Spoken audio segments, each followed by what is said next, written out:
Одоогийн сайн уу? Сайн орой минь. Арай минь. Сони ихтэл байгаа бах та. Стөрийн сони их баг шиг шивийн 7 хоногт чи. Өстой их байгаа да. Устрын сони их байх шиг байна. Нөгөө Трамп маань хэд гуйваад л даваад л байх шиг байна та. Хэцүү тэр хүний чи. Нөгөө юу гэдэг. Өнөөдөр нэг юм яриад маргааш нэг юм хэлээд өчигдөр нэг юм яриад. Би явсандаа бүр өнөөдөр албаар юм Трампын Монголд одоо тэгж юу яадаг юм уу юу? Одоо нөгөө нэг Трампын пост мост гэж ярьдаг байх л да тий. Нөгөө ингэж юу гэдэг задалж. Нэг задлсан юм байхгүй баян ангаал нэг товчих юм яасан баг шүү. Оруулсан баг шүү дээ Twitter. Би тэр яг Трампын хэлсэн постуудыг задалдаггийг дандаа сонсдог байхгүй. Тэгээ өнөөдөр бүр албаар яг тэрийг ярьж үгүй зэл гэж бодоод. Тэсийн нөгөө Трампын постыг яг өөрөө бол бичнэ гэж байдгүй юм биш үү тий? Айгу ухаантай хүмүүс нийлж бичээд тэгээд Трамп чинь одоо уншиж нөгөө зөвшөөрлөцд юм бэ. Тэгэхээр нөгөө үг болгоно нь өгүүлбэр болгоно нь ямар нэгэн юмыг одоо илэрхийлж идэг. Тэгээ түрүүчийн постууд одоо 7 хоногийн өмнө, сарын өмнө, 3 сарын өмнө, 6 сарын өмнө постууд, өнөөдрийн постууд хоорондоо яаж харагдаж гэнэ үү гэдгээс бас их дүгнэлт хийх юм байна л да. Тэгээ би өнөөдөр албаар тэрийг бэлдээл ороод ирлээ хүмүүст сонирхолтой байж магадгүй. Тийм байна. Сонирхолтой байна. За ерөнхийдөө 9 цаг. Тэгээд юу юм шиг байна одоо өнөөдөр чинь. Цөөхөлөө юм шиг байна тийм ээ. Наад хажууд чинь нөгөө засгийн газар мазрын яриа орсон байна тий. Тэгэхээр тийм Жах шиг байна. Тийм. Юу Зеленский чинь одоо Америкт байгаа шүү дээ өчигдөр явсан. Өнөөдөр тэгээд нөгөө Зеленский Трамп хоёрын уулзалт чинь Монголын цагаар болохгүй юм байна. Яагаад гэвэл Европын цагаар оройн 19 цагт тэр хоёр уулзах юм байна. Тэгэхээр чи өнөөдрийн яриагаар одоо яг Зеленский Трамп хоёрын юуг бол үзэх боломжгүй юм байна. Дүгнэх. Гэхдээ түрүүчийн юунуудын яг өнөөдөр ярих юм байна. Тэгээд би юу яажлаа тий хүн цуглуулж байгаа үед Зеленскийн засгийн газар Украины засгийн газар энэ ч одоо бүгдөө Америкт байж байгаа. Тэгээд тэрэгвээс ингээд авчихсан яриад эхлэе тий. За тэгээ.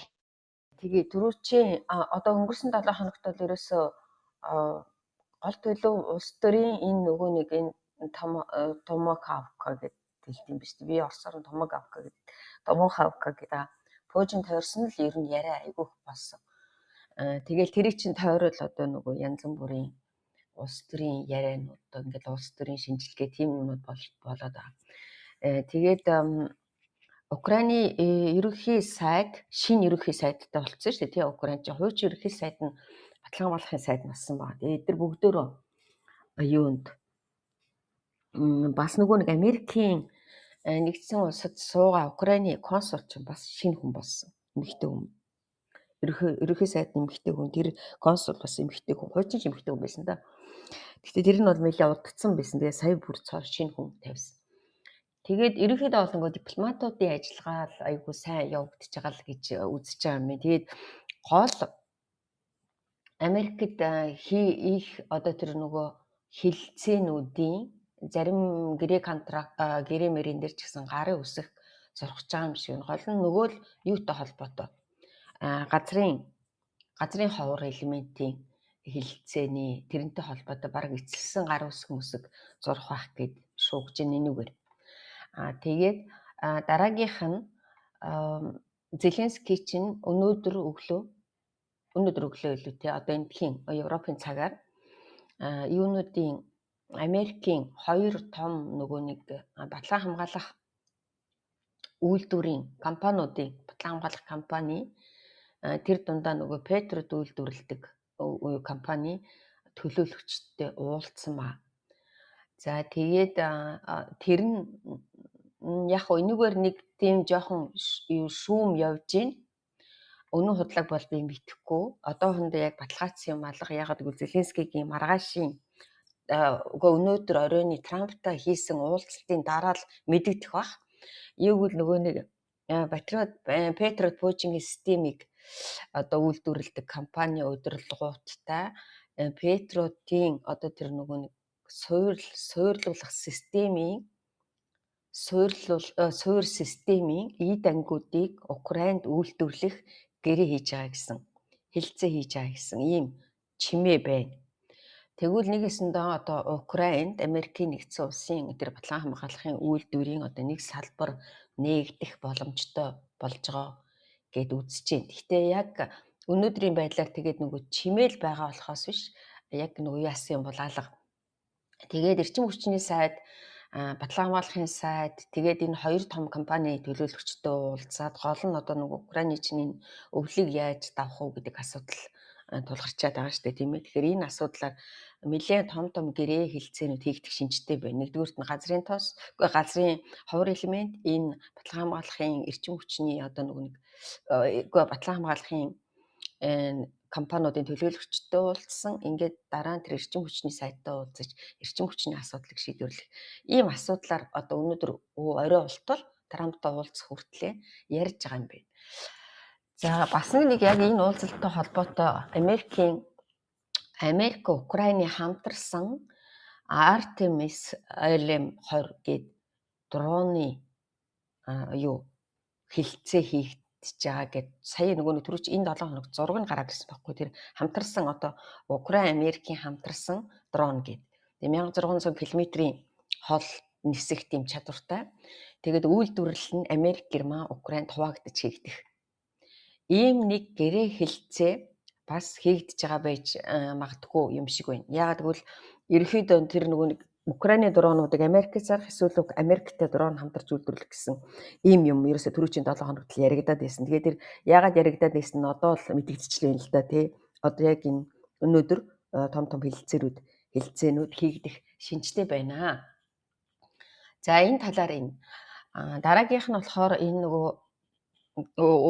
юунууд бол энэ өнгөрсөн 7 хоногт ерөөсөө нөгөө юунууд цохилтууд Украинд их цохилт авж байна, Оросууд ч их цохилт авж байна.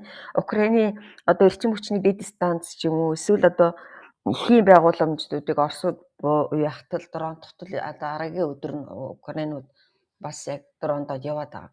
Тэгээ сая зөвхөн одоо өчигдрөөс хойш өнгөрсөн шөнийн дотор гэтэл одоо Оросын 5 эрчим хүчний объектэд цохилт өгсөн ба. Саратов, интернет боловсруулах үйлдвэр Лукойл гэдэг нөгөө нэг бензиний тэр компанид чинь тэрий чинь Балашовск дэд станц, Самарск дэд станц, Гвардейский нефтестанц гэл нефтбаз гэл за урчин шөнө юунд нэлийн том цохилтууд өгсөн ба. Кремийн хит хитэн юунууд хит хитэн дэд станцууд тэгээд нөгөө түрүүчийн 7 хоногт би ярьжсэн шүү дээ юуны Феодосигийн нефть боловсруулах үйлдвэрт одоо тэр чинь нөгөө нэг Далайн порт гэж хэлдэг шүү дээ. Далайн терминал гээд тэнд зохилт өгсөн. Тэгээд дахиж зохилт өгөөд нийтдээ 16 нефтийн агуулга одоо хүртэл шатсаар байгаа ерөөсөө унтрааж чадахгүй байна. Тэгэхээр ерөнхийдөө бол яг энэ 7 хоног тийм нэг харилцсан одоо юу гэдэг тий аимшигтай зохилтууд бол болж байна. За тэгээд энэ юунууд. За энэ дээр бол нэг их тийм сонин байхгүй байж магадгүй. Тэр ингээл нөгөө мэдэн цаваад байгаа болохоор. За энэ 7 хоног чинь бас чимээгүй хүн шиг ингээд энэ шууган дунд Рамштайны уулзалт болсон байгаа. Тийнд Америкийн нэгдсэн улсын одоо Дайны яам гэдэг болсон биз дээ. Тэгээ Дайны яамныхын сайд нь анх удаа биеэр ирсэн. Түрүү чи 2-3 удаа ч ерөөсөө дандаа онлайн оролцоод байсан. Сая анх удаа биеэр ирсэн ба. Тэгээд энд нөгөө нэг PURL гэдэг нэг програм явагдаж байгаа шүү дээ. Одоо энэ Трампын санаачлалын доор энэ ямар програм гэвэл Европын холбооны улсууд одоо тэр энэ PURL гэсэн төслийн хүрээнд мөнгөө нийлүүлээд Америкаас Европын холбооны улсууд мөнгөө нийлүүлээд наадах орнууд тэгээд Америкаас зэвсэг худалдаж авдаг энэ одоо нэг юм болоод байгаа тий. Тэгжил одоо Украинд туслаад байгаа. Тэгэхээр энэ нэг нийтдээ 422 сая долларын одоо юунууд энэ Украин 422 сая доллар сая ингээд тэрлүү нэмэгдэж орсон гэж хэлэх юм уу да тийм. Тэгээд нийтдээ одоо яг энэ хүрээнд одоо тэд нар чинь ингээд мөнгөө нийлүүлчихэд худалдаж аваад байгаа юм байна тийм. Тэгээд одоо Норвег гэхэд 600 сая долларын одоо тэр нөгөө нэг агаарын тоглохоноос хамгаалах дроноос хамгаалах нөгөө ребнүүд тэгэл янз бүрийн тусламж багц тусламжууд Нидерланд гэхэл 106 сая долларын зохилтын буюу тагнуулын дрон Канад гэхтэл ерөөсөө нөгөө шал өөр болсон байгаас тусламжийн түрүүн чи бид нар чи нөгөө нэг танк ковид машин гэж ярьдаг байсан чи одоо бол ерөөсөө дэлхээ болцсон. Канад гэхтэл 8 сая доллартай тэнцэх дроныг нөгөө барьж авдаг тий баригч гэдэг юм баригч дрон. Тэгэл Исланд гэхэд 4 сая дрон гэд эднэр болохтан зэрэг энэ мөнгнүүд яг энэ дронуудыг худалдаж авахд зориулагдаж энэ PURL гэдэг одоо төсөлд орно гэж зарласан байна. Тэгээ дараа нь Швед, тэгэл энэ Чех, Канада, Португал, Финлянд гэл ингээл дор хэдэн сая энэ нөгөө юунуудын одоо багцнуудыг өгнө гэдэг ингээд амлалтсан ба. Гэхдээ энэ бол яг ингээд амлалтсан л байна. Чухам хизээ нөгөө эднэр нь ирэх юм, хизээ нь хэрэгжих, хизээ худалдаж авах нь гэдгийг нь бол бид нар мэдээж мэдэхгүй. За тэр энэ ийм нэг уулзалт болоод өнгөрсөн. Тэгээд энэ програм дотор ч одоо тэр нөгөө Tomahawk гэдэг пуужин худалдаж авах одоо юу чинь байгаа юм бэ. Тэгээ энэ програмд орж ивж байгаа. Юу гэсэн үг вэ? Түрүүчийн 7 хоногт Зеленский өнгөрсөн 7 хоногт гэсэн үг шүү дээ, тийм. Энэ пуужин худалдаж авах 3 хувилбар, худалдаж авах одоо мөнгөний гарах 3 хувилбар байгаа гэж хэлсэн. Нэгдүгээрт нь одоо яг энэ PURL гэсэн програмын дагуу Европын холбооны улс мөнгөний нөгөөд Америкаас худалдаж авах тийм. Нэгт нь хоёрт нь болохтан зэрэг одоо нөгөө нэг мега төслүүд буюу одоо энэ газрын ховор мовроод зарах тий эсвэл одоо дроны үйлдвэрт хамтарч ажиллах эсвэл Америкт дрон зарах гэдэг эндээс олсон мөнгөөрөө худалдаж авах гэж байна. За гуравт нь болохоор Оросын нөгөө зарцаасан хөрөнгөнөөс хөрөнгө гаргаж авах гэсэн ийм 3 хувилбар байгаа даа. Гэхдээ яг өнөөдрийн хувьд мэргэжлүүдийн ярьж байгаагаар бол өнөөдрийн хувьд ерөөсөө ихний хувилбар буюу одоо тэр НАТО мөнгөний төлөөд Америкаас худалдаж авах энэ хувилбар нь хамгийн одоо зөв шийдэлтэй гэж үзэж байгаа юм байна. За тэгээд тэр нөгөө одоо жишээлбэл 2 дахь 3 дахь гэхэд чинь тэр зарцаасан хөрөнгө чинь хөрөнгөний чинь ерөөсөө ихэнх хувь нь одоо Бельгид зарцаагдсан байт юм байна.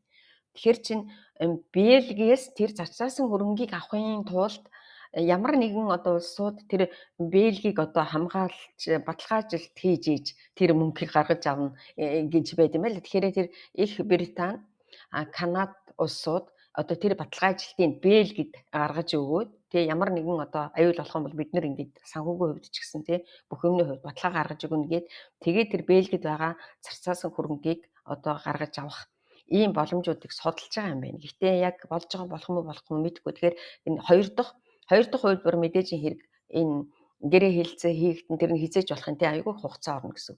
3 дахь хувилбар нь бас нэг ийм асуудал. Тэгэхээр хамгийн боломжтой хувилбар нь тэр эхний хувилбар нь гэж үзэж байгаа юм байна. За тэгээд энэ дээр холбоотойгоор одоо нөгөө пуужинтай холбоотойгоор болсон юмнууд энэ 7 хоногт маш их хөрөнсөн байна. За тэрний урдталтай тэр ярианы өмнө фронтыг ерөөсөн маш их хурдан хэлээд өгөө тий. Фронт дээр сая өнгөрсөн 7 хоног цаг агаар маш их муутсан ба. Одоо ерөнхийдөө намрын яг ингээл өнгөрсөн жилд би ярьжсэн тэрний урд жилд гэсэн ярьжсэн. Одоо нэг Украин чинь айгүйх дулаахан орн тий. Тэгээд ингээд жоохон хүүтрээд иргэд дулаараад ахаар ингээд маш их манантай болчихдог. Тийм учраас одоо фронтын байдал бол хоёр талаас маш их хэцүү болцсон. Яагаад гэвэл нөгөө дронуудыг нисгэх боломжгүй битүү манан. Тэгээ тийм болохоор нөгөө энэ 7 хоног тийм дроны их актер одоо том юунд ерөөсө болохгүй байгаад байгаа юм байна. Зүгээр нэг жоохон цаг гаргайгүй болохоор л явагдаж байгаа. Тэгээ энэтэй холбоотойгоор сая Оросын 2 тийм нөгөө бүр нөгөө хүнд техникийн цуваа Покровск чиглэл рүү ирж байгаа тусгагдсан байна.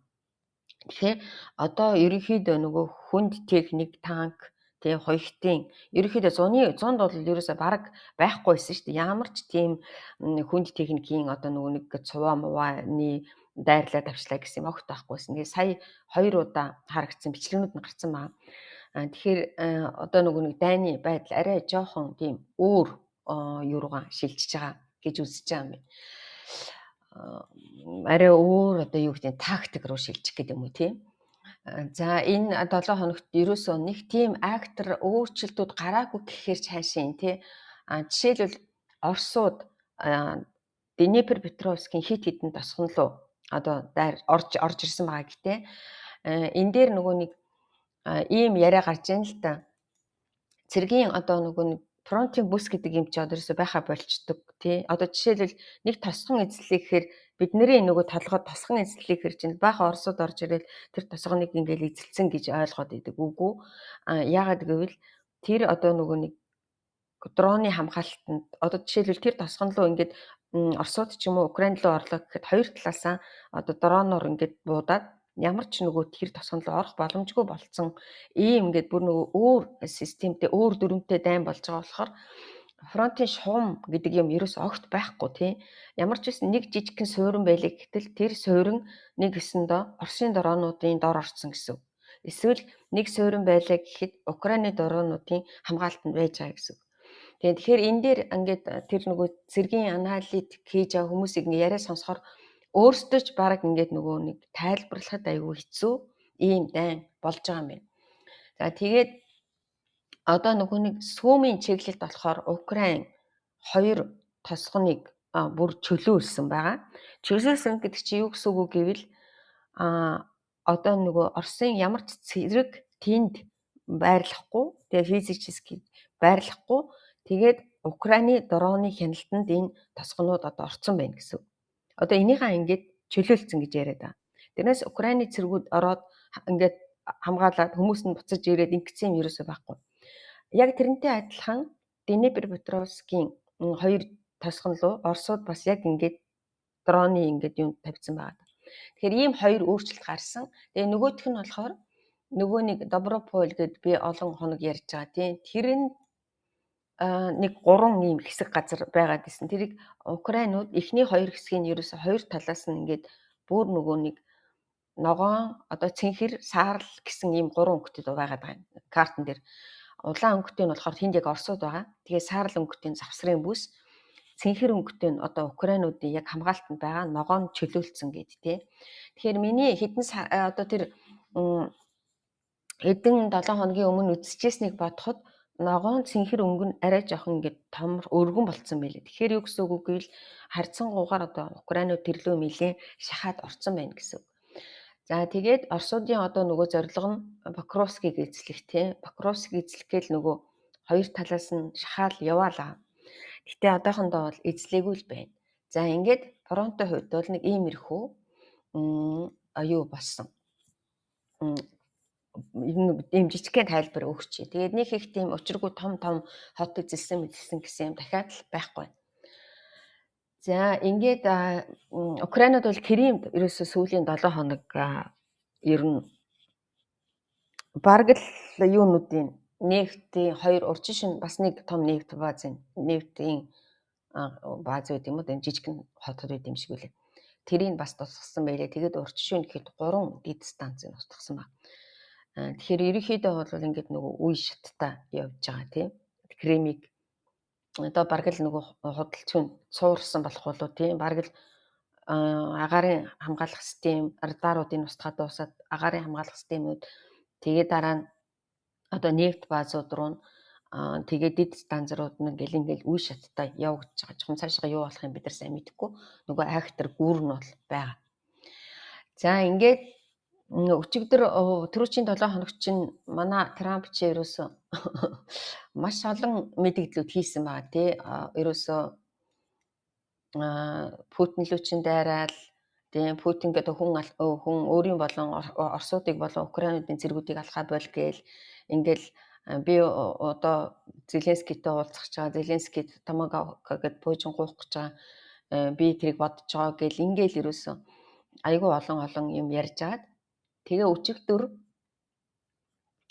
Путингийн санаачлагаар хамгийн нийтэмтэй. Путингийн санаачлагаар Путин хинтээ Трамптай 2 цаг ярьсан. 2 цаг уцаар яриад. Тэгээ 2 цаг ярьсны дараа пост буюу одоо өөрийнхөө нөгөө олон нийтийн сүлжээн дээр пост бичсэн. За тэгээд тэрийн өнөөдөр би та нарт яг ингээд өгүүлбэрээр нь яг ярьж өгье гэж бодлоо. Мэдээж хэрэг энэ Путингийн асуудлаас болоод хүмүүс одоо шинжээчид юу гэж үзэж байгааг гэвэл яагаад Путин өөрөө утсаар ярьсан бэ гэдг нь бол яг шууд л ерөөсөө энэ Путинтай холбож үзэж байгаа юм байна. Шууд холбож үзэж байгаа юм. Яагаад гэвэл Трампын Путин өгөхгүй нь хамаагүй сүүлийн 7 хоногийн нөгөө нэг юу тэгээд шахалт даралт одоо Путинд өгж байгаа шахалт даралт маш ихээр байсан. Тэгээд одоо ямар ч байсан Путингаа өгөхгүй энэ Путин ерөөс яг нөгөө нэг Путин даралтанд шахалтанд оруулах ийм хэрэгсэл болгож хэрэгжилж байгаа гэж үзэж байгаа юм байна. За ингээд тэрний юу гэсэнгүүл би одоо орчуулсныхаа доор нь тайлбарыг хэлээд яваад байна. Тэгтээ зэрэг ерөнхийдөө 6 сарын өмнөх нөгөө 2 сард Зеленскийтэй уулзсанаас хойш постууд саяын постны нэг ялгаа нь байна гинэ, нэг ялгаа нь харагдаж байна гинэ.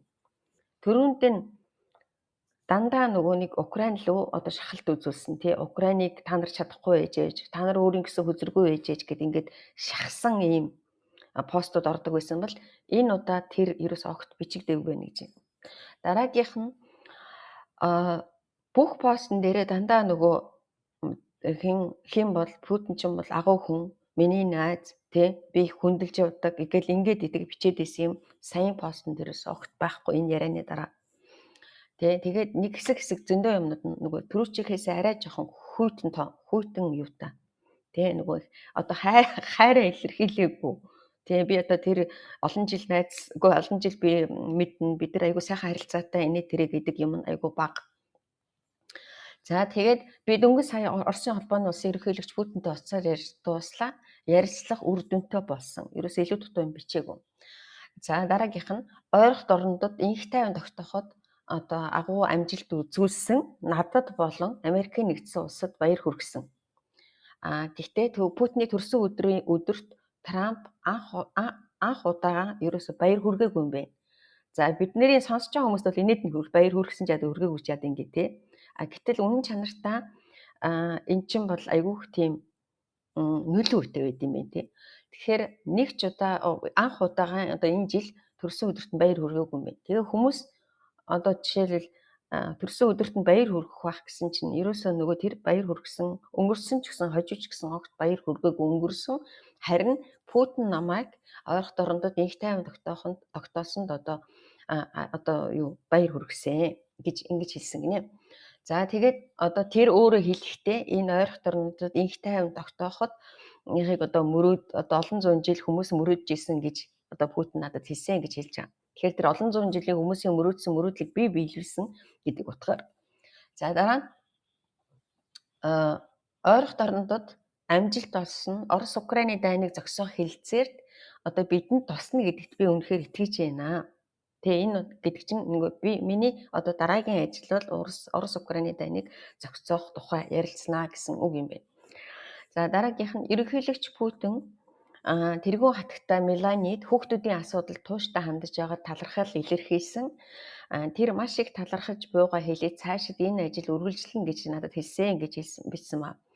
Энэ нөгөө Путин алиасагт хинтээ Трамптай уулзахад Мелани чинь нөгөө нэг цахиа өгч явуулсан шүү дээ тий. Украины хулгайлагдсан хүүхдүүдийн асуудалд одоо анхаарал тавьж өгч гэсэн.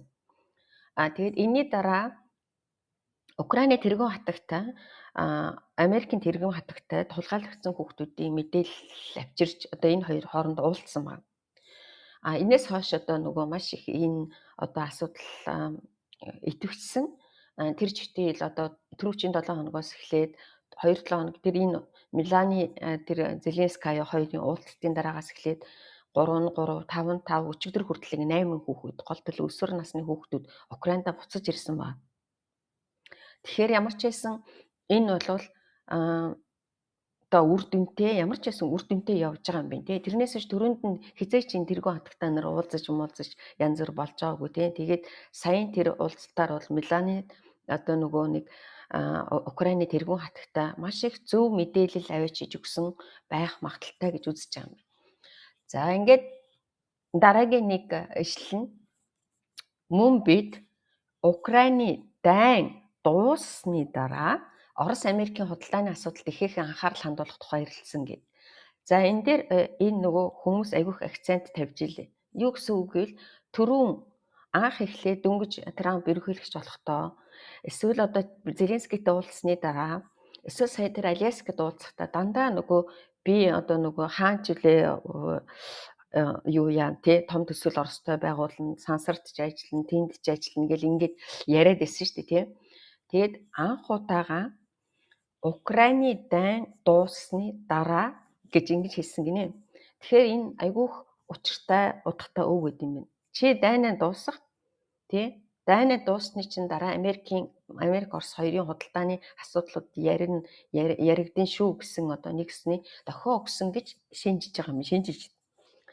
За дараа нь ярилцлагын төгсгөлд өндөр албаны зөвлөхүүд эх 7 хоногт уулзах уулзалтыг тохиролцсон. Энэхүү одоо уулзалтыг эхний энэ уулзалт буюу хурлыг төрийн нарийн бичгийн дарга Рубио болон бусад томилогдсон төлөөлөгчид удирдан явуулнаа. Уулзалт болох газрыг дараа тодруулна гэж хэлсэн. За энэ дээр нөгөө нэг айгүй сонин юм яригдана. Дөнгөж хин чин Трамп чин ерөнхийлөгч болсны дараахан Туркид ийм уулзалтууд болж эхэлсэн шүү дээ. Тийм ээ инхийн хэлэлцээ хийх гээд. За тэн дээр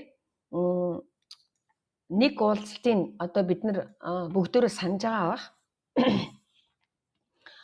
Украин чин Туркид ерөөсө дандаа нөгөө том нөгөө эрх мэдэлтэй хүмүүс нь ирж исэн.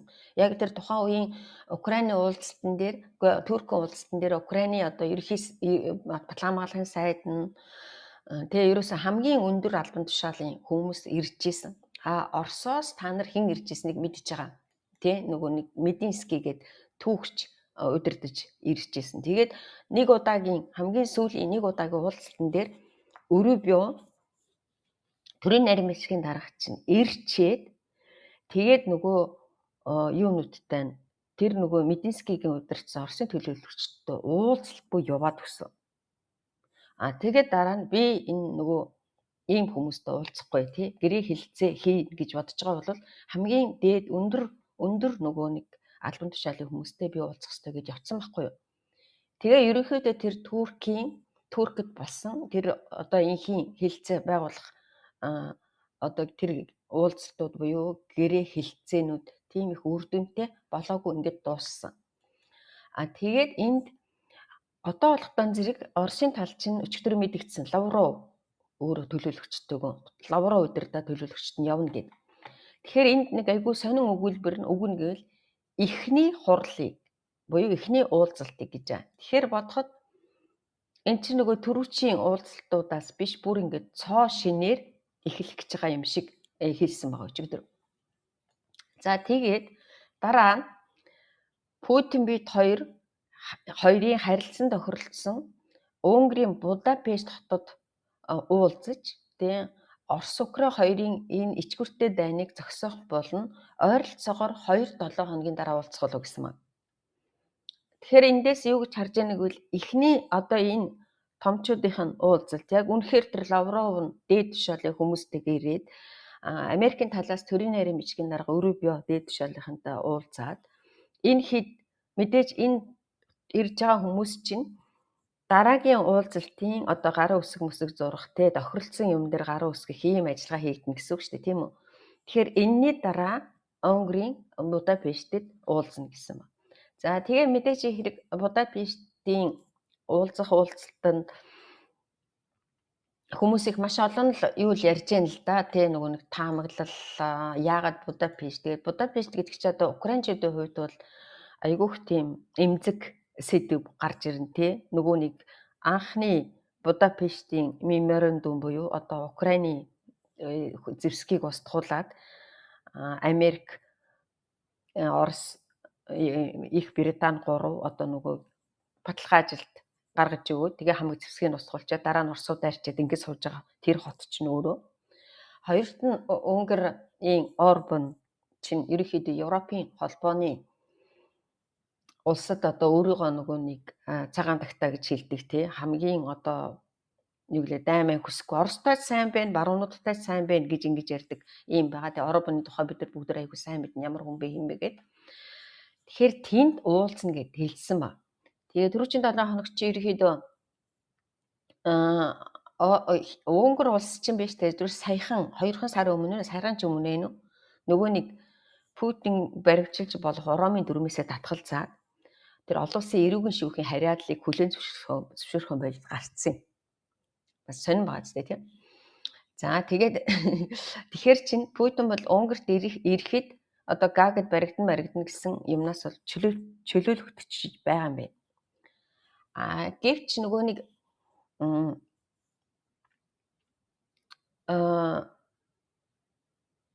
юу яана гэсэн. Яаж Унгарт ирэх вэ гэдэг асуудал шийдэгдэх юм бэ. Гэхдээ мэдээж ирэх томчуудын уулзсны дараа л энэ уулзалт болно шүү дээ. Гэвч одоо нөгөө сонирхолтой байгаа тусмаас хүмүүс ингэж ярьж яаж Орос руу ирэх вэ? Орос үгүй Путин Будапештэд ирэх вэ? Будапешт Унгар ч өөрөө Украинтай хэлж байгаа. За тэгээд яг онлын хувьд хүмүүс хэлж байгаа юм байна. Эхлээд Турк нисээ. Тэгээд Туркээс дараа нь Болгар Сербээр дамжиж явах боломжтой байд юм байна. Гэвч Болгар ч н одоо яг энэ нөгөө Ромын дүрмэнд гар үсэг зурсан байд юм байна. Тэгэнгүүт тэр Серб Босныгийн тэнд нэг жижигхэн ийм одоо гарц байд юм байна. Өнгөрлөө нисэх. Одоо Турк орчоод Туркээс тэр Серб Босны дундуур нь жижигхэн гарцаар өнгөрлөө орж ирэх боломжтой байд юм байна. Тэгэхээр яг нөгөө хүмүүс инээлдэж илвлээ л дээ. Айгүй бол Путин Америк очиод Трамптай хамт өнгөрлөө нисж ирж магадгүй гэл. Тэгэхээр энэ яагаад ийм актер маргаан нисж ирэх нь хүртэл ийм маргаантай байна гэдэг чинь энэ одоо уулзалт тэр нөгөө нэг төрүүчийнх нь энэ дээд тушаалын хүмүүсийн уулзалтын амжилтаас энэ хоёрын уулзалтаас хамаарх нэ гэдгийг одоо эндээс юу яаж гэж байгаа юм бэ те одоо ингээд бас л нэг тийм жоохон маргаантай болчихж байгаа юм байна. За дараагийнх нь юу нь болохоор ерөнхийлөгч Зеленскийтэй бид маргааш чи өнөөдөр те 100 танхимд уулзаж Путинтэй хийсэн яриа болон бусад олон зүйлийг ярилцах болно гэж хэлсэн маа. За энэ өгүүлбэр дээр нөгөө нэг хүмүүс ингэж тайлбарлаж байна. Трамп хизээч Путинтэй ярьчаад одоо нөгөө нэг Путинтэй ярьсан яриагаа ерөнхийлөгч Зеленскийтэй одоо хэлэлцэн гэдгийг ерөөсөө хэлэлцэн гэдэг юм түрүүчийнх нь постэнд хизээч байж байгаагүй. Ягаад гэвэл Трамп дандаа Орос бол агуу, Орос бол хүчтэй, тэгээ Украин бол ягаад ч эднэрийг дийлэхгүй гэсэн ийм хандлагатай дандаа ханддаг байсан. Тийм учраас дандаа Путинтэй ярьж ийж дараа нь Зеленскийг одоо яад юм те Зеленский одоо 2-р байранд нь явдаг байсан бол өнөөдөр эсрэгээр яг ингээд англи хэлэн дээрээс нь орчуулахтаа зэрэг яг эсрэгээр Путинтэй ярьсан яриагаа би одоо Зеленскийтэй ярилцсанаа гэд. Тэгээ энэ бол нэг жоохон тийм одоо найдлага тавьсан ийм жижигхэн яриа юу өгүүлбэр юм бэ. Тэгээд цаана бусад олон зүйлийг ярилцах болно гэсэн маа. Тэгэхээр хүмүүс нөгөө энд нөгөө пуужин гэдэг өөр юмнуудаа ярилцах боломж гарч байгаа юм болов гэж гордож байгаа юм байна. За тэгээд өнөөдрийн утасны яриа маш их агс дэвшил гаргасан гэдэгт би итгэж байна гэд ингээд дууссан маа. За ийм өчигдөр пост явсан. За дараа нь пост болсны дараа шүн Украины Европын цагаар гэсэн үг тий шүн нөгөө сэтгүүлчтэй асуултанд хариулдаг штэ тий. Тэгээд тэрэн дээрээ Трамп чи ерөөсө бүр ингээд нөгөө нэг ховсонд орсон хүн гэдэг шиг тий. Ерөөсө шууд л нөгөө манай энэ пуужин чинь биднэрт хэрэгтэй. Эн чинь би одоо өөрийнхөө нөөцийг ингээд барагдуулж болохгүй гэл ингээд яг ингээд ерөөсө нөгөө тгийгээ өхөө болцсон юм шиг тий. Тийм нэг сонин яриа гараад ирэнгүүт нөгөө хэвлэлүүдээр чи Америкийн хэвлэлүүдээр шуугаад хэлсэн. Путин Трамп нарын утасны одоо ярианы үр дүн ойр хугацаанд нөгөө Киев дасгын тусгалын пуужин шилжүүлэх боломжинд эргэлзээ төрүүллээ л гин. Одоо Вашингтон Москвад бууж өгч болцсохгүй боллоо л гин. За ингээл ерөөсөө гівгэнтхэн чинь шүн Унгарын ерөнхий сайд чинь Америкийн нэгдсэн улс Оросын энхийн дээд хэмжээний уулзалтыг би одоо бэлтгэлийн хийж байна бэлэн болцсон. Би өөрөө Трамптай уцаар ярьсан л гин ингээл ерөөсөө бөөн шууган болсон өчигдөр орой шүн бид нарыг монгол хүмүүсийг унтж чаад. За тэгээд нэг асуултанд та сэтгүүлчдийн асуултанд Трампын нэг хариулсан үг нь айгүй сонин хариу өгсөн баг. Путин таныг энэ пуужинг өгөхөд одоо тий юу яаж хандсан бэ гэд. Тэгсэн чинь би одоо нөгөө нэг 2000 ч гэж хэлээгүй одоо нөгөө нэг хэдэн ширхэг гэдэг ч юм уу тий хэдэн одоо пуужин чиний өрсөлдөгчд чинь өгөх юм бол чи дургуцгүй гэсэн чинь тэр нь бол одоо энэ санаа нь Путинд ерөөсө таалагдаагүй ч гэдэг юм. Ингээд нэг ийм сонин одоо шүн ийм ярианууд айгу пожигнаад гараад ирсэн өнгөрсөн шүү. За ингээд өнөөдөр сая энэ яриа эхлэхээс өмнө нэг ийм сонин явдал болцсон. Зеленский зөв танхимд биш нөгөө нэг үдийн зоогд дээр уулзаж ярилцсан гэсэн ийм нэг бичиг гараад ирсэн.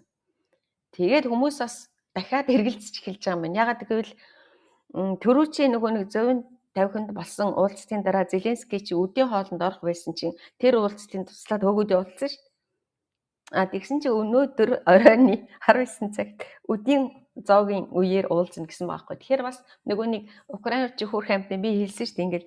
Ингээл ханраал нөгөө сэтгэл санааны хувьд амар өрөвдөлтөө ингээл ханраал идэг. Тэгэхээр бас үдийн зоогд барина гэж уулзна гэдэг чинь бас тэр нөгөө нэг томчуудын хувьд бас их айгүй хүндэтгсэн юм байд юм байна л да. Тэгэхээр бас харьцангуйгаар арай юу байгаа юм болов те бас нэг жоохон нааштай хандах юм байгаа юм болов гэж үзэж байгаа юм байна. Тэгээд өнөөдөр орой одоо бүгдөө л юу болох нь вэ, яах нь вэ гэдгийг өнөөдрийн 19 цагаас сонсох нэ. За ингээд энэ би Трампын ярьсан яриаг хүмүүсийн юу яасан тэ нөгөө шинжээчдийн ингэж үг болгоноор нь тайлбарнаас хэлээд өгчлөө. Мэдээж хэрэг нөгөө тал одоо Оросын тал бол бас л энэ постыг өөрөөр ингэж тайлбарлана шүү дээ тий. Тэгэхээр би мэдээж өөрөө Украины мэдээ Украины одоо юг одоо чи Украины би фанат үнэнгээ хэлэхэд би тэнд амьдардаг. Тийм болохоор би энэ талаас нь тайлбарлаа. Яагаад гэвэл аль болохоор ингээд Трамп ч одоо уржигдэр гэдэг юм уу те Европын холбооны төлөөлөгчид сая чин хагасаа өдөр гэхэд Зеленскийд 2 удаа уцаар ирсэн шүү дээ. Трамп бүр өөрөө 2 удаа уцаар ирсэн. Тэгээд дараа нь нөгөө нэг юуны уулзалт боллоо сая чин. Нөгөө нэг ойрох дорндын тэнд уулзалтан дээр чинь нөгөө Европын лидерүүдтэй уулзсан тий. Тэр уулзалтны дараа нэг юм ярьж байсан. Тэгээд дараа нь Путинтэй уулзсангуудаа дахиад бүр өөр юм яриад эхэлсэн ба. Өнөөдөр Зеленскийтэй уулзаад юу ярихыг бид нар мэдэхгүй. Тэгэхээр энэ нөгөө нэг яг ингээд уулзалт болгоныхаа дараа ингээд хувраад байгаад байгаа болохоор яг ингээд тэгэх байх, ингэх байх гэсэн одоо тийм таамаглал яг өнөөдрийн хувьд бол алга байна. Зүгээр тэр орос хэлтэй, украин хэлтэй конгрессийн гишүүдийн ингээд яриаг сонсож байхад бол нэг 2-3 сарын өмнөх Трамп тэгээ 6 сарын өмнөх Трамп энтрийг бодоход бол одоо бас ч гэж арай шал өөр тал руугаа эргэцэн. Ягаад гэвэл саяын ялангуяа ойрох дорндод ялалт байгуулсан одоо нэг Трамп ч өөртөө би ялалт байгуулсан гэдэг байгаа шүү дээ тий. Тэгэхээр энэ бол бас нөгөө ямар нэг юм нөгөө хүчээр шийдэх, их тайвны хүчээр тогтооно гэдэг өөрийнх нь үзэлтэй одоо нийлсэн байх магадaltaй гэж үзэж байгаа юм байна. Ер нь ингэж л одоо ялалт байгуулд юм байна гэд тий одоо дараагийнхын дайг зохицуулах гээд зүтгэж байгаа байж болох юм гэд ингээд ярьж байна. За ийм болсон энэ 7 хоногт. Өөр чинь нэг их тийм гол төлөв нөгөө ийм улс төрийн энэ 7 хоног болох шиг тий улс төрийн юм болоо. Гэтэ харилцсан Украинуудын одоо 3-5 хотод Болтав гэд нэг хотод саяхан 2 хоногийн өмнө газын байгалийн хэм байгууламж нь одоо хослсон цохилт өгсөн Оросууд. Тэгээд энэс болоод Украины бас 2-3 мужууд гэрэл цэглэгаангүй янз бүр болсон баа. Тэгээд ерөнхийдөө баг эдгээр ч яг нөгөө эн чинь ингээ баг 4 дахь жилийнхаа өвлийг үзэх гэж штэ тий. Зүгээр ингээ зураг бичлэгнүүдийг энэ хотуудын мэдээ энэ төр харж байхад ихэнх нь л одоо нөгөө нэг генератортай болцсон байлээ. Тэгээд Оросч гэсэн өөрсдөө адилхан хохирол маш их үзэж байгаа тий. Тэгээд энэ яаж хийж байгаад энэ 7 хоногт бас нэг жоохон ч гэсэн юу яах юм болоо да тий баг зэргийн нэг нааштай хилцээ хийх нааштай хандлага гарч магтгүй. За сая тэр нөгөө Их Британи Орос нефт Лукойл болон Оросын сүүдрийн флотод сүүдрийн флотын 51 хүлэг онгоцонд хориг арга хэмжээ авсан байгаа. За энэ дээр энэ Лукойл гэдэг чи одоо манайх руу хамаатай үсттэй тий бензин. Энд анх удаага хориг тавьж эхэлж байгаа юм билээ. Тэгээд одоо Британий дараа дахиад хориг амрах хэмжээнүүд авах. Тэгэхээр энд ерөөсө түрүүнд нь Орос нефт рүү бол тавьж исэн байна. Лукойл руу анх удаага хориг тавьж байгаа юм билээ. Тэгэхээр эдний бас ингээд нефт бензиний асуудал бол нэлээд асуудалтай болох юм шиг байна. За дараа нь нэг юм би хэлээд өгье гэж бодсон. Тэр нөгөө нэг Трампын нэг төлөвлөгөө гэдэг нэг юм их сонин юм гарсан. Трампын Украинд зэвсэг авч өгөхөд тэгээ нөгөө нэг за юу гэсэн блээ. Жишээлбэл Америк нэгдсэн улсын сангийн сайд нь ингэж хэлсэн. Трамп одоо нөгөө ямар бодлого барьж байгааг гэвэл Оросоос нефт худалдаж байгаа орнуудад татвар ноогдуулаад тэгээд тэр татварын мөнгнөөс нь одоо нөгөө Украин зэвсэг худалдаж авах мөнгийг гаргаж өгнө гэж хэлсэн ба. Тэгэхээр нэгэсэндээ Оросуудад одоо эдийн засгийн хувьд та нар наад орноосоо орондоо нефт зараад наад нефт худалдаж авсан оронд чинь татвар төлөөд тэр мөнгө чинь буцаад Украины дэмжлэг болно шүү. Өөрөөр хэлбэл хэдий ч нэ та нар нефт газ зарна тэр мөнгө чинь эргээд та нарын эсрэг Украины одоо Украинд худалдаж авах зэвсгийн мөнгө олно гэдгийг сануулсан. Тийм учраас Америкийн нэгдсэн улс Путинд одоо маш их өндөр нөгөө ультиматум гэдэг чинь шаардлага гэдэг монголоор тавьсан. Тэгээд дайныг хэрвээ зогсоох цаг нь болчиход байна. Хэрвээ бөгөөс Америк л одоо нөгөө чадах хариу арга хэмжээ аавна гэж мэдэгдэл хийсэн сая энэ юун дээр Рамштайн уулзсан дээр л юу вэ? Сангийн сайд нь тэгж хэлсэн ба. Тэгээд тэрнтэй холбоотой өчигдөр нөгөө нэг юуны Модигийн чинь энэтхэгийг одоо Оросын холбооны улсаас нефт авахгүй гэж Трамп зарласан чинь маргааш нь энэтхэг чинь би тийм гаргаагүй гэд ярьсан шүү дээ. Тэгсэн чинь өнөөдөр өглөөний мэдээгээр энэтхийг Америкийн нэгдсэн улсын нэг компаниас 26 оноос эхлээд нефт худалдаж авахар гэрээ хийлээ гинүү, хилцээ хийлээ гинүү, тийм мэдээ гараад ирсэн байна. Тэгэхээр ямар ч байсан энэтхэг рүү бол бас ингэж нөгөө шахалт нь одоо ажиллаж эхэлж байна гэж ойлгож байгаа юм байна. За ингээд миний энэ 7 хоногийн арай онцлог мэдээнүүдийг би хэлээд өчлөө. Тэгээд өөр та нарын сонссон юмнууд юу байна?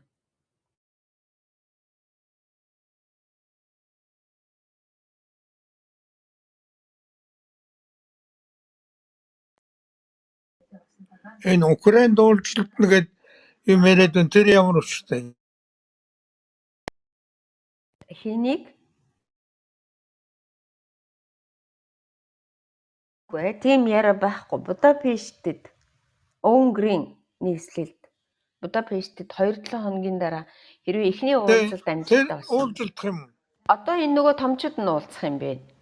Хаа нэгтээ хаа чи мэдэхгүй. Лавров Оросын талаас Лавров тэргүүлээд Украины Америкийн талаас Рубиод яагаад. Тэгээд тэр уулзалт амжилттай болох юм бол Путин Трамп хоёр Будапештэд Унгарт уулзна гэсэн өчигдрийн постн дээр.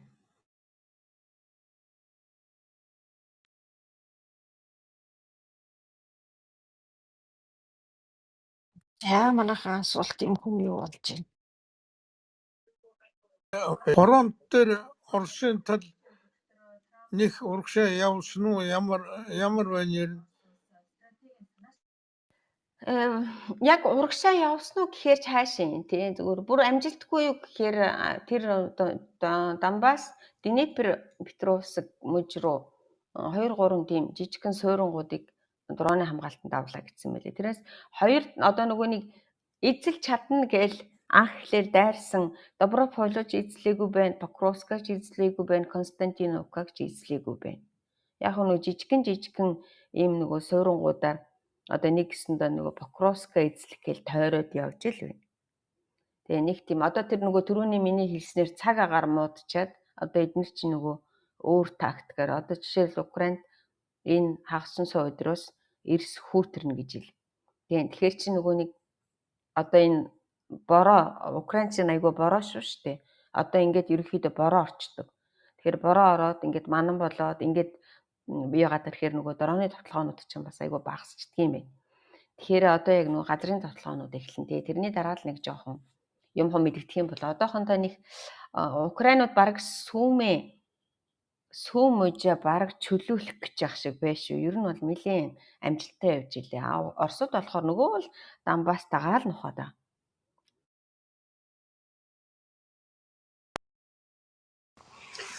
Тэгээ ер нь Оросууд бол одоо нөгөө товтлохны эрчим бол эрс багассан. Нөгөө механикцсан баригадууд нь нэг товтлохж үзэл тэгэл өнөөдөр хүртэл 9 хувигт машин хэдэн юу гэчгээ танк банк устгуулаад байх шиг байна. Тэгээ одоо нөгөө 2-5 актер бичлэг гарсан шүү дээ. Бүр ингээд нөгөө л нэг цуваагаар орж ирэл зүгээр цөм ахварлал гарчаа. Тэр нөгөө юу рөөхөө? Покровск чиглэл Доброполийн тэнд чинь эгүүтчихэд байгаа шүү дээ. Тэрийг чөлөөлөх гэж орж ирсэн байж магадгүй. тэр нэг бүсэлтэнд орцсон 2-3 хэсэг газар байна Орсын. Тэгээ тэрийг яг гүйцэд яах вэ? Тэгээ нэг түрүү нэг туулын хэлэдсэн яг дорооноор л байлдаад байгаад байгаа юм байна. Тэгээ нөгөө Оросын хөдөлгөөн гарахгүй бол цэргүүдээ оруулаад хөдөлгөөний ерөөсөө дорооноор ингээд бүх юм хянаал тэгэл нэг Оросын хөдөлгөөн гарч ирэхгүй бол араас нь одоо цэргүүдээ оруулж цэвэрлэгээ хийгээл тэгж л яваад байгаа юм шиг байна. Тэгээ нэг Орос өнөөдөр тэр жоохон хагас бүслэгдчихэд байгаа газрыг чинь тэр нөгөө газрын зурган дээр ингээд юу шугам заагаад явж байгаа нь тэрлэгөө нэмэлт хүч оруулж ирэх гэж байгаа л ахуулж байгаа шиг харагдана. Харин тэгж ах шиг үлээ. Тэгээд энэ Оросууд бас нэг өнөөдөр нэг 2 ч тийм бичлэг үзлээ. Сэтгцэн эмнэлэгт хэвтчихсэн хүмүүсээ явуулж нөгөө дорооны үнд одоо махан татшаар эхэлж явуулаад тэр нэг архины хамааралтай хүмүүсийн архины эмчилгээ гэж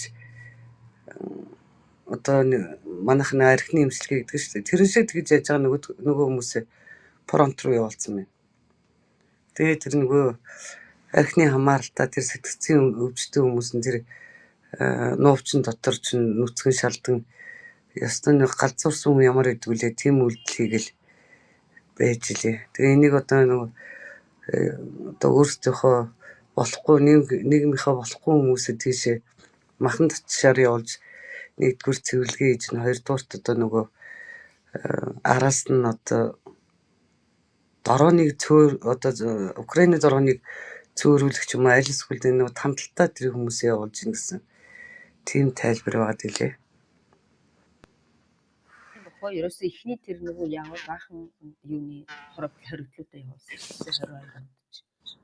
Тэгээл дараа нь нөгөө нэг хэсэг хүмүүс чинь нөгөө нэг банкнд кредит юутай зээлтэй зээлтүүлж чадахгүй болсон хүмүүс баахан ирсэн.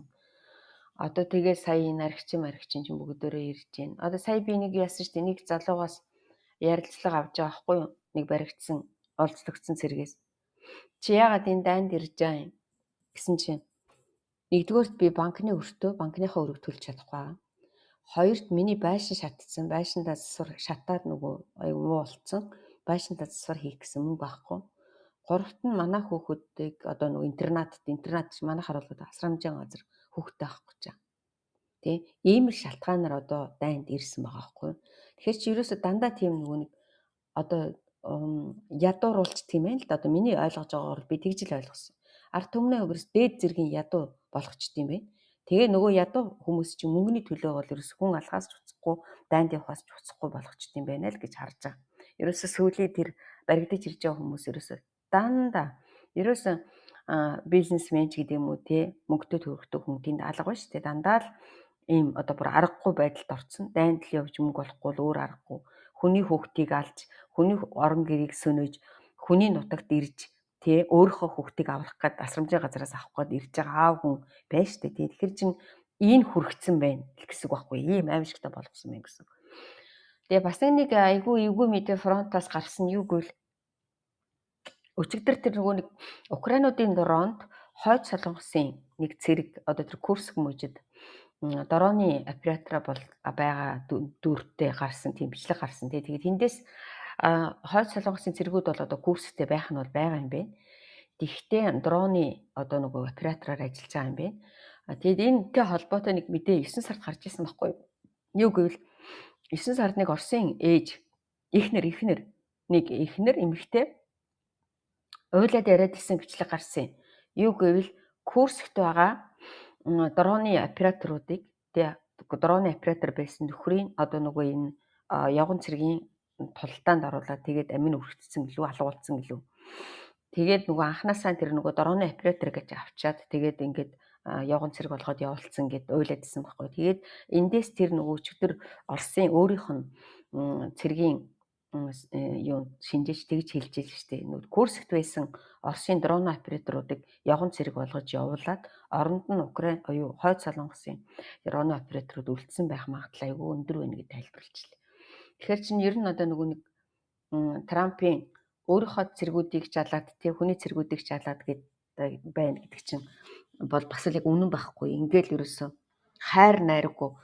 Одоо тэр саяын тэр читер яриад байдаг бичлэгэн дээр бол ерөөсөө зүгээр л ийм талдал тал газар л хідэн ч яв тий бараг л 8 9 юу орж ирж илээ шүү дээ тий цуваа. Тэгэл ерөөсөө хамгаалт ямар ч юм байхгүй. Яг нөгөө нэг ойн зурвсаар ингээл орж ирж байгаа байхгүй. Тэгэл ерөөсөө бүгд ерөөсөө хаашааш гарч чадахгүй дороны дотлохонд орчиж байгаа. Тэр чинь бол яг одоо энэ 4 дахь жилийн дайнд тэгж амар орж ирнэ гэдэг чинь бол тэний нөгөө нэг Оросод Путин ерөөсөө хүнийг хайрлна.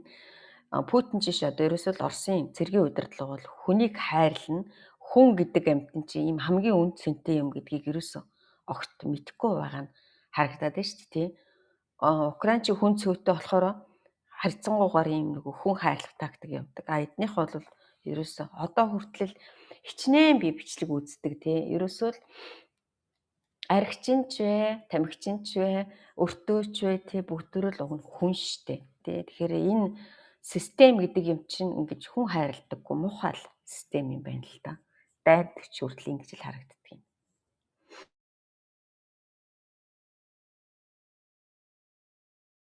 Тэгэхээр тэр хойд солонгосын Курскд ерөөсөө үлдсэн байна гэсэн үг болж байна тийм. Оператораар ажиллаж байгаа. Ингээд бүр нүүр нь гараад ирсэн бил. Айгуу санаандаг үе тэр нөгөө Украины дроонууд барьж авсан бил. Харин тийм үү тэр модон дээр суучихсан тий. Баахан дрон. Тэгээ тэр Ким Жон чин Оросын энэ хангалт юм хүмүүнд нэлээд сэтгэл хангалуун биш уйлан дуграад байгаа гэлээ юу гэлээ. Нөгөө мөнгө өгөөгүй гэ тий. Хойлогдуулж байгаа юм байна. Тэ муудалж хойлогдуулж байгаа мэдчихэж байгаа юм шиг үлээ. Тэгээ хамаг цэргүүдээ ядуулчихсан. Тэгээ нөгөө ярьсан гэрээ контрактынхаа дагуу мөнгө төгрөг нь өгөхгүй Орос нь мөрөөд байгаа юм уу яагаад байгаа юм. Зөв. Тэгж таадан даа. Тэг өглөө өрөөр босоод ирэхээр Зеленский хин Трампд уулзсан байх юм байна. Тэгээ одоо юу болсон бэ? 9 цагаас одоо яг нөгөө хин юунуудтай уулзч илээ нөгөө Америкийн юуны батлан хамгаалах буюу энергийн эрчим хүчнийхний компани хүмүүстэй уулзч илээ. Тэгээд манай орны хувьд л айгүй сайхан мэдээтэй байна гэж бичсэн мэлээ. Тэр тэгэхээр бодоход одоо нөгөө энэ энерги систем юу гэдэг вэ? Эрчим хүчний юу угаал Америкийн бас нэг юмнуудтай холбох гэдэг юм шиг л. Гэхдээ юу тусламж авах гэдэг юм уу? Одоо ч нэг тусламж авах гэдэг яриа байхгүйсэн шүү дээ. Тарам чи би ерөөсөө туслахгүй гэж хэлсэн тий. Зөвхөн бизнес хийнэ.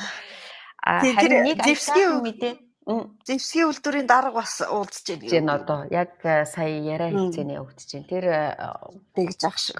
Тэр админ класстанд ч одоо ерөөсөө баг 3-7 хоногийн хөргөлтийн ажиллагаатай одоо баг 2-7 хоног өнгөрчихөж байгаа байхгүй юу. Тэгээ хөргөлтийн систем чинь одоо зохисуул дэлбэрэх аюултай болчиход байгаа. Оросч өөрийнхөө нөгөө цахилгаантай холбох гээд ингээ гүрийгээд байгаа. өөрийнхөө эрчим хүчтэй Украины Запорожийн атом станцыг холбох гээд гүрийгээд штэ бас амар улсад байгаа. Тэгээд сая харин өчигдөр байна уу уржигдөр байна уу хэдэн километр гинэ одоо тийм нэг цэрэггүй бүс болгод юм уу да.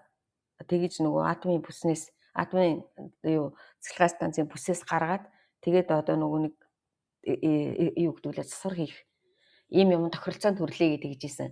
Гэтэ би бол тэрэнд ерөөсөө итгэхгүй байгаа. Яагаад гэвэл одоо тэр миний амьдарч байгаа хот чинь яагаад хохироод байгаа гэвэл яг энэ атомын цэцлэгээ станцаас чинь атомын цэцлэгээ станцыг чинь тэнд эдгээр чинь нөгөө сургалтын полигон байгуулчихад байгаа байхгүй Оросууд. Тэгээд тэрлүү сургалтанд ирж байгаа одоо шинэ хүмүүс дроны операторууд тий одоо нөгөө ингээд сургалтаа атомын станцыг ардталтаа хийчихэд тэнд полигон дээр сургалт хийгээд байгаа. Украинууд тэнд нь буудах ямар ч боломжгүй яагаад гэвэл тойруулаад мэдсэн. Тэгээд тэд нар чинь сургалтаа яг атомын станцын өөдөөс харсан хотуудад хийж байгаа гэсэн. Нэг гэсэндээ амьд хүмүүс дээр тэгээ энгийн иргэд дээр хийж байгаа гэсэн. Тэгээ тэр нь одоо тэр нөгөө нэг юуны усан цахилгаан станцыг дэлбэлэхэд үйлдэлсэн одоо тэр нөгөө тал дээр ч одоо дундуур нь айгүйх устай байсан. Одоо усгүй болчиход нөгөө тал дээр нь байгаа одоо тэр Покровск, Марганец, Никополь гэдэг ингээд энэ жижигхэн хөөрхөн хотууд байдаг байхгүй юу?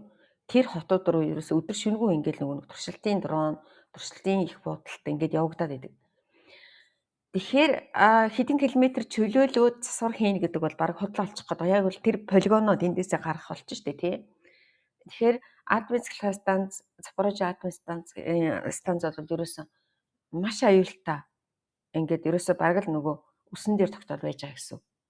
Хялгсан дээр тогтно гэж хэлдэг ч манайхан. Одоо нэг 7 хоног л үлдсэн байна. Тэр одоо нөгөө яг тэр генераторууд нь бүтэн ажиллах юу хугацаа дуусчаа.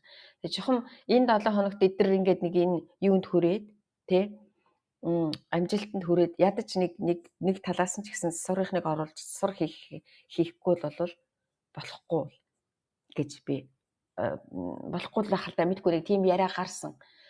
Тэгээ ерөнхийдөө одоо Путин чинь ийм л амар хүн байгаад байгаа шүү дээ тий. Танаа атомын цэцлэгээ станц чинь над нутаг дэвсгэр дээр чинь байгаа шүү дээ гэж шууд хэлсэн шүү дээ.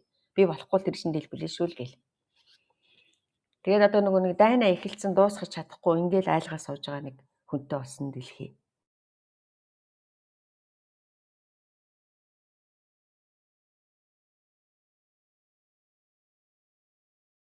Нөгөө нэг Трамп Путин хоёрын уулзалтан дээр нэр юу яасан бэл нэг юм хэлэн марчиж нөгөө гаагад барьж өнгөр чин тэндээс гарцсан барьж өгөхгүй гэдсэн чинь яг жинхэнэ нөгөө нэг хууль дүрмээрээ 1 сарын 26-ны 1 сарын 1-ээс хэрэгжих юм байна шүү дээ. Тэгэл бас тэр энэ хоёрын уулзалт бол бараг болохгүй гэдгийг ойлгомжтой юм байна. Зөв. Тэр манай энэ ч бас нэг юм ингэж ярьлаа. За тэр Путин тэр Томоховк одоо Пуужингаас айж байгаа гэдэг нь одоо тэр онцгийн асуудал биш. Баг хамгийн чухал нь юу гэнэ? Энэ Путин өөрөө Украины талд одоо Трамп Украины талд одоо хөдөлшгүй юм баттайгаар зогсох явдлаас илүү ихээр айж байгаа. Тэгээд нөгөө жоохон нөгөө дахиад одоо Трампыг нөгөө буцааж өөрийнхөө талд бас говьлох зорилготой гэдг нь бараг илүү өөрийнх нь зорилго байсан байж уцаар ярьсан зорилго байж магадгүй гэж. Ичээ болохоор бас тэгж ярьлаа. Нэг талаа бас энэ яг үнэн байх. Ер нь сүүлийн үед нэлээ Украины талд дуграад эхэлсэн чинь Путин сандарч байгаа бол таамаа да тийм ээ. Тэр чинь бол илэрхий болчихж байгаа хгүй өөрөө гуйж яриад төрсөн өдөрт нь чинь минь төргээг байхад өөрөө гуйж ярьж гин гэдэг чинь бас энэ Пуужи өгнө гэж айлгаж байгаа. Угаасаа л тэгж яриад байсан л да 4-7 хоногт. Пуужи өгнө гэдэг бол юу л бол тий зарна гэдэг юу л бол зүгээр энэ ерөөсөө зүгээр шахалт үзүүлж явах шиг байна л гэдээсэн л да. Тэгээд яг л энэ шахалтанд л бараг л нөлөөлөл хийж. Тэрнээс чинь нөгөө нэг яв гэрээ хилцээ хийхгүй мэхгүй гэлдэг Туркийн хилцээний чинь дараа чи бид нар чи ерөөсөө нөгөө нэг гэрээнийхээ 4 мужийн аав яан гэл ингэж исэн шүү дээ.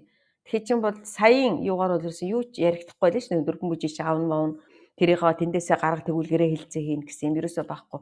Шууд гэрээ хилцээ хийхийг зөвшөөрнө гэдэг чинь зөвшөөрж гэн гэдэг чинь бас нэг юм хэлээд байгаа гэсэн үг шүү дээ тийм биз дээ.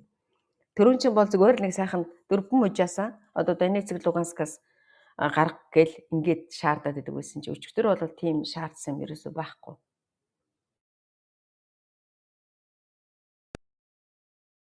За орой минь Баянга өөр үнцэг орой минь.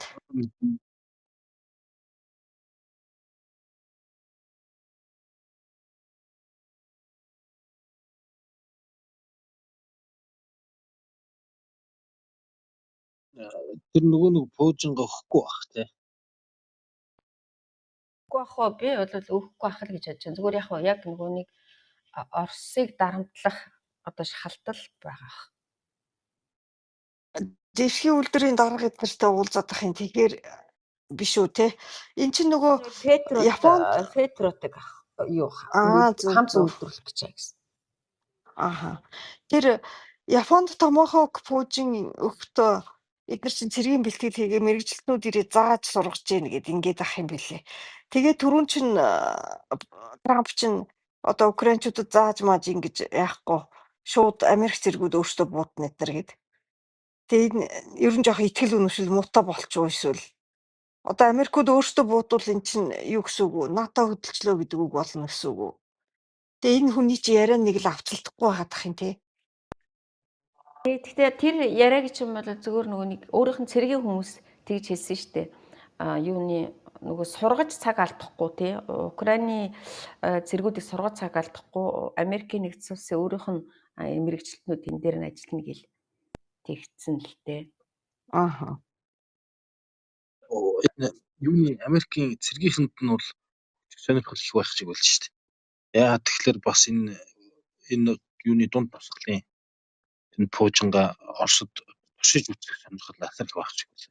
Өөрөөр хэлбэл энэ пуужинга одоо харваад Оросын энэ яригдаад байгаа нөгөө агаарын төлөвлөгөөс хамгаалах системүүдийн энэ ажиллагаанууд дээр бас туршилт явуулахын сонирхол байгаа гэж. Нөгөө талаар хин Трамп ч өөрөө бас өгөх арга замаа бол тодорхой хүрээд шийдэж чадаагүй юм шиг. Нөгөө НАТО-гийн орнуудаар дамжуулаад Америк шууд өгөхгүй гэдэг байх шүү дээ. Шууд өгөхгүй гэсэн л дээ.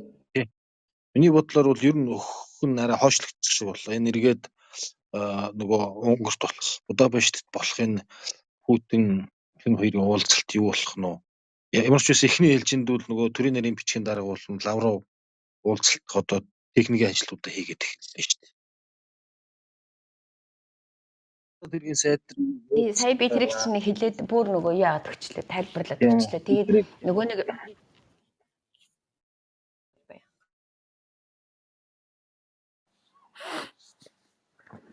Энтгэг нефтийн авахаа болчлоо гэж үнэн утлаа.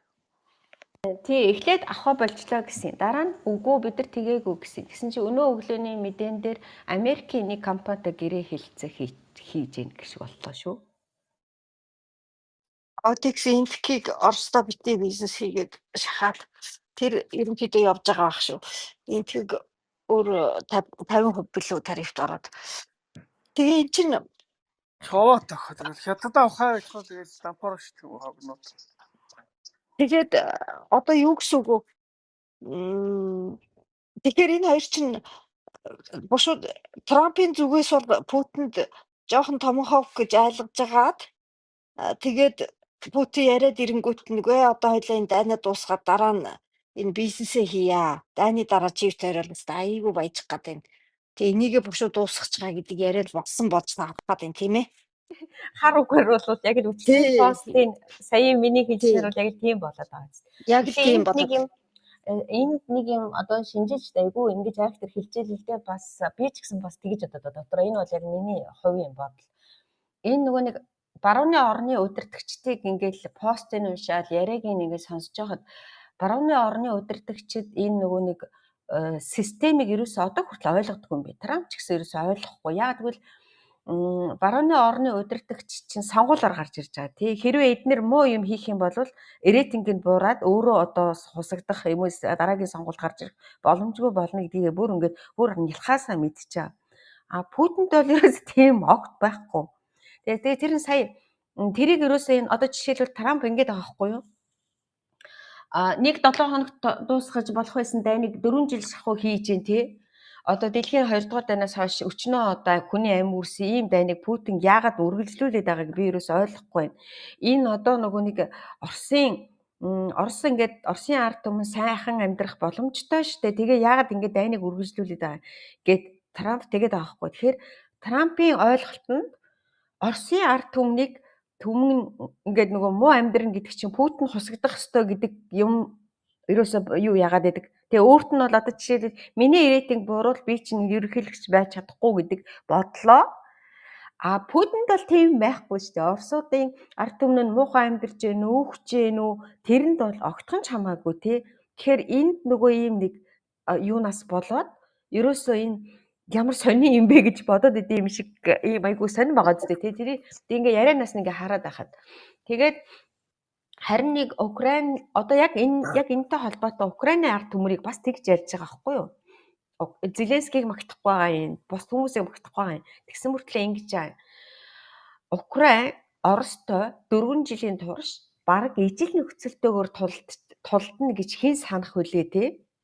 Тэгээ энэ би одоо энэ Украины одоо энэ дайчдад ард түмэнд гавьяа байгуулсан гэж хэлэх ёстой. Би тэр Украины ард түмэнд туслах гэж байна гэж ингэж хэлээд байгаа байхгүй.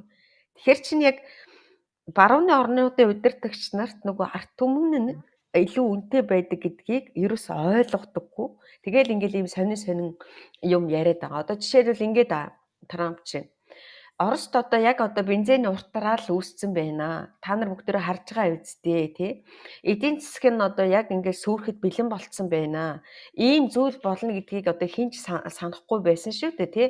Би одоо Путинтэй маш сайн харилцаатай байсан. Тэгээд би Путинг амжилттай байгаасаа гэж боддог. Путин сайн яваасаа гэж боддог. Гэвч одоо тэр энэ дайныг дуусгахгүй байна. Би тэрийг ерөөс ойлгохгүй байна гэд ингэж байгаа байхгүй. Тэгэхээр яг энд зөрчилдөөн гарч ирээд байгаа биз хоёр системний. Аргагүй өрхий тэр нөгөө хин чин Трамп ч одоо тийм тоталитар нийгэм дээрээс амьдарч үзээгүй юм шүү дээ. Тэгэхээр ч одоо яах вэ гэсэн. Ойлгохгүй яг үнэ тийм нийгмийн язгааны асуудал байна. Тийм. Трампын хувьд бол одоо нөгөө сүр хүч нь гарч ирээл тэгэл Путин огцруулаа хийж байх. Нийт одоо иргэдэн яагаад ч тийм үү те дайныг эсэргүүцээл аваа хийчих байх гэдэг нөгөө солонгос энэ төр шиг бодоод байхгүй юу? Тий яг тэгж бодоод байгаа зү тий ингээд би ингээд постуудыг ингээд орчуулаад ингээд харахаар яг л ингээд бүр яг ийм системний хоорондох зөрчил одоо барууныхан ч гэсэн ингээд ямар сони юм бэ гэд ингээд тий одоо ард иргэд нь ядуураад байхад бензинко болоод байхад энэ ингээд тайна өргөжлүүлээд байгаа ингээд тэрийг ойлгохгүй. Түнч ард бүхэл бүтэн институт байх чинь зөвлөх гээл одоо бүтэн баг байгаа шүү дээ. Ер нь яг наад чи яг тийм сая ихэд л юу яасан шүү дээ. Европын талаар бас тий одоо өөрийнхөө түншүүдийг бас нэлээд доош нийсэн мэдээлэл хийсэн шүү дээ. Энэ Украины асуудлыг үл Европын холбоо хийдэж чадахгүй. Бидэнд ийм ресурс байхгүй. Чадвар чалга ганцхан бид шийдэж байна. Бид буюу одоо Америк нэгдсэн улсын асуудлыг шийдэж чадна гэсэн шүү дээ. Энэний бас нөгөө талд нь бол НАТОгийн нөгөө Марк Рютте чинь арай өөр юм яриад байгаа ш. Яг Рютегийн санаа бол энэ нөгөө Трампын Оросыг цаасан бар юм а гэдэг санааг сая нэг өнгөрсөн 2-3 хоногт ярьчлаа ш. Өөрөө Орос гэж юу юм бэ те? Энэ л одоо Texas, Бельги, Норвеги лөө энэ гурван одоо Америк нэг мууж тэгээд Европын 2 орны энэ эдгээрийг нийсний хэмжээний эдийн засгийн одоо чадах байхгүй тийм л болсон шүү дээ. Манай одоо энэ Оросуудын ороод ирсэн энэ дрон болон одоо энэ нислэгүүд Балдан нисэх онгоцууд НАТОгийн хэлийг зөрчиж байгаа. Энэ зөрчиж байгаад ямар нэгэн аюултай одоо шинж тэмдэг байдал үзүүлэхгүй бид энийг бодож унах одоо тийм сонирхол алгаа. Тэгээ буцаад гараа явна үз. Угаасаа энэ Оросын нисгч урд чадвар бол энэ Балданы техник хэрэгслүүд нь бол үнэхээр одоо хоцрогдсон. Бид ер нь Оростой байлдахын тулд 50, 60, 70 жил одоо бэлтгэсэн. Манай одоо НАТОгийн орнуудын цэргийн чадвар бол энэ хардар гарна гэх мэтлэнгийн юмнууд яриадсэн гоё. Тэгэхээр энэ дээрээс нөгөө Трампын анх нөгөө саяын туулагч яриад байсан дээр энэ Украины одоо хүч тэгээд энэ Оросын цэргийн хүчийн эдний талаарч нэг хэсэг Трамп ч бас хөгцөн мэдээлэлүүд байсан шүү дээ. Яг тэрнтэй нийцүүлж гаргасан болов уу гэж бодлоо. Томахавкийн хувьд бол ер нь бол баг хөргүү шинжтэй болчих шиг болно лээ. Оросууд ч сүүлийн үед нөгөө нэг Скандер М гэдэг нэг буужингаа айгүй нөгөө нэг модернизац буюу шинжилэлт одоо хөгжүүлэлт маш сайн хийсэн. Ийм пуужинг. За сүүлийн одоо 22 хоногийн өмнө л үү. 28 ширхгийг одоо харваад Киевс бусд газар бол ер нь байндаа тусчлаа ш тэр пуужингууд. Энэ пуужин дээр их одоо технологи оруулж ирсэн байна. Тэр сумын мужид дээр нөгөө энэ хойд солонгосын дроны операторууд нь орж ирэл. Одоо юуны өөрөөр хэлбэл эн чинь хойд солонгосын цэргүүд чинь Оросын нутаг дээр Балтийн ажиллагаа явуулж исэн бол одоо бүр урагшаа нэвтрээд сумын одоо Украины нутаг дэвсгчдэр ороод ирчихсэн Балтийн ажиллагаанд оролцоод эхэлж байгаа. Тэгэд энэ Сүүм бишээ, Курск шүү. Сүүмөр орж ирээгүй шүү. Орж ирсэн би гэсэн байхгүй сум юу? гэсэн мэдээ байлээ да. Курск гэсэн Сумын одоо сумын мужи руу бүр ороод ирсэн дроны операторуудын одоо бүр бичлэгийг нь тавьчихсан мэдээ байлаа. Тэгэхээр юуны Украины талч гэсэн мэдгдсэн байлээ шүү дээ. Одоо энэ хойд солонгосын цэргүүд шууд утгаараа одоо манайд одоо шууд занал хийлж одоо дайнд оролцлоо гэдэг тийм утгатай мэдээлэл хийцэн байл. Тэгэхээр энэ Украины газар нутгт дээр энэ хойд солонгосын цэргүүд ороод ирсэн. Энийг бол Украины батлан хамгаалахын батлаад одоо хариу мэдээллүүдээ гаргаад эхэлчихсэн байна. Тэгээд тэр Скандер М гэдэг тэр пуужинтай холбоотойгоор нөгөө энэ Петройт системийн хөгжүүлэлт одоо эн чинь бас Америк чинь энэ юугаа Петройтой болонгууд бас яг одоо хамгийн орчин үеийн буюу төгс хөгжүүлэлттэй технологиудаа шингээсэн тэр юугаа өгөөг л байгаа юм байна л да. Тэгээд тэрийг энэ Украины инженерүүд өөрсдийнхөө одоо нөхцөл байдал тохируулж одоо нэлээд хөгжүүлэлт хийсэн юм байна. Тэгээд тэр юуны Английн билүү хаанах их үлээ нэг Iris гэдэг нэг бас агаарын тоталгоос хамгаалах систем. Энэ хоёрын хөгжүүлэлт одоо тэр сүүлийн үед юуг энэ тэр скандеруудыг барьж аваад байгаа юм байна. Оросын одоо нэг хөгжүүлэлт хийгдсэн. Тэрийг ингээ барьж аваад байгаа юм байна. Тэр нь болохоор бас нөгөө хүрэлцэн муутай учраас зөвхөн Киев буюу одоо Киевийн орчмын нөгөө стратегийн байгууламжууд цэргийн одоо салбарууд тэднийг хамгаалалтанд авсан байгаа юм байна. Тэгээ цаашдаа бол нэг 3-4 сарын дараа гэхтэл ер нь улс оронд яг гол объектууд дээр одоо алхалчихна гэж үзэж байгаа юм байна.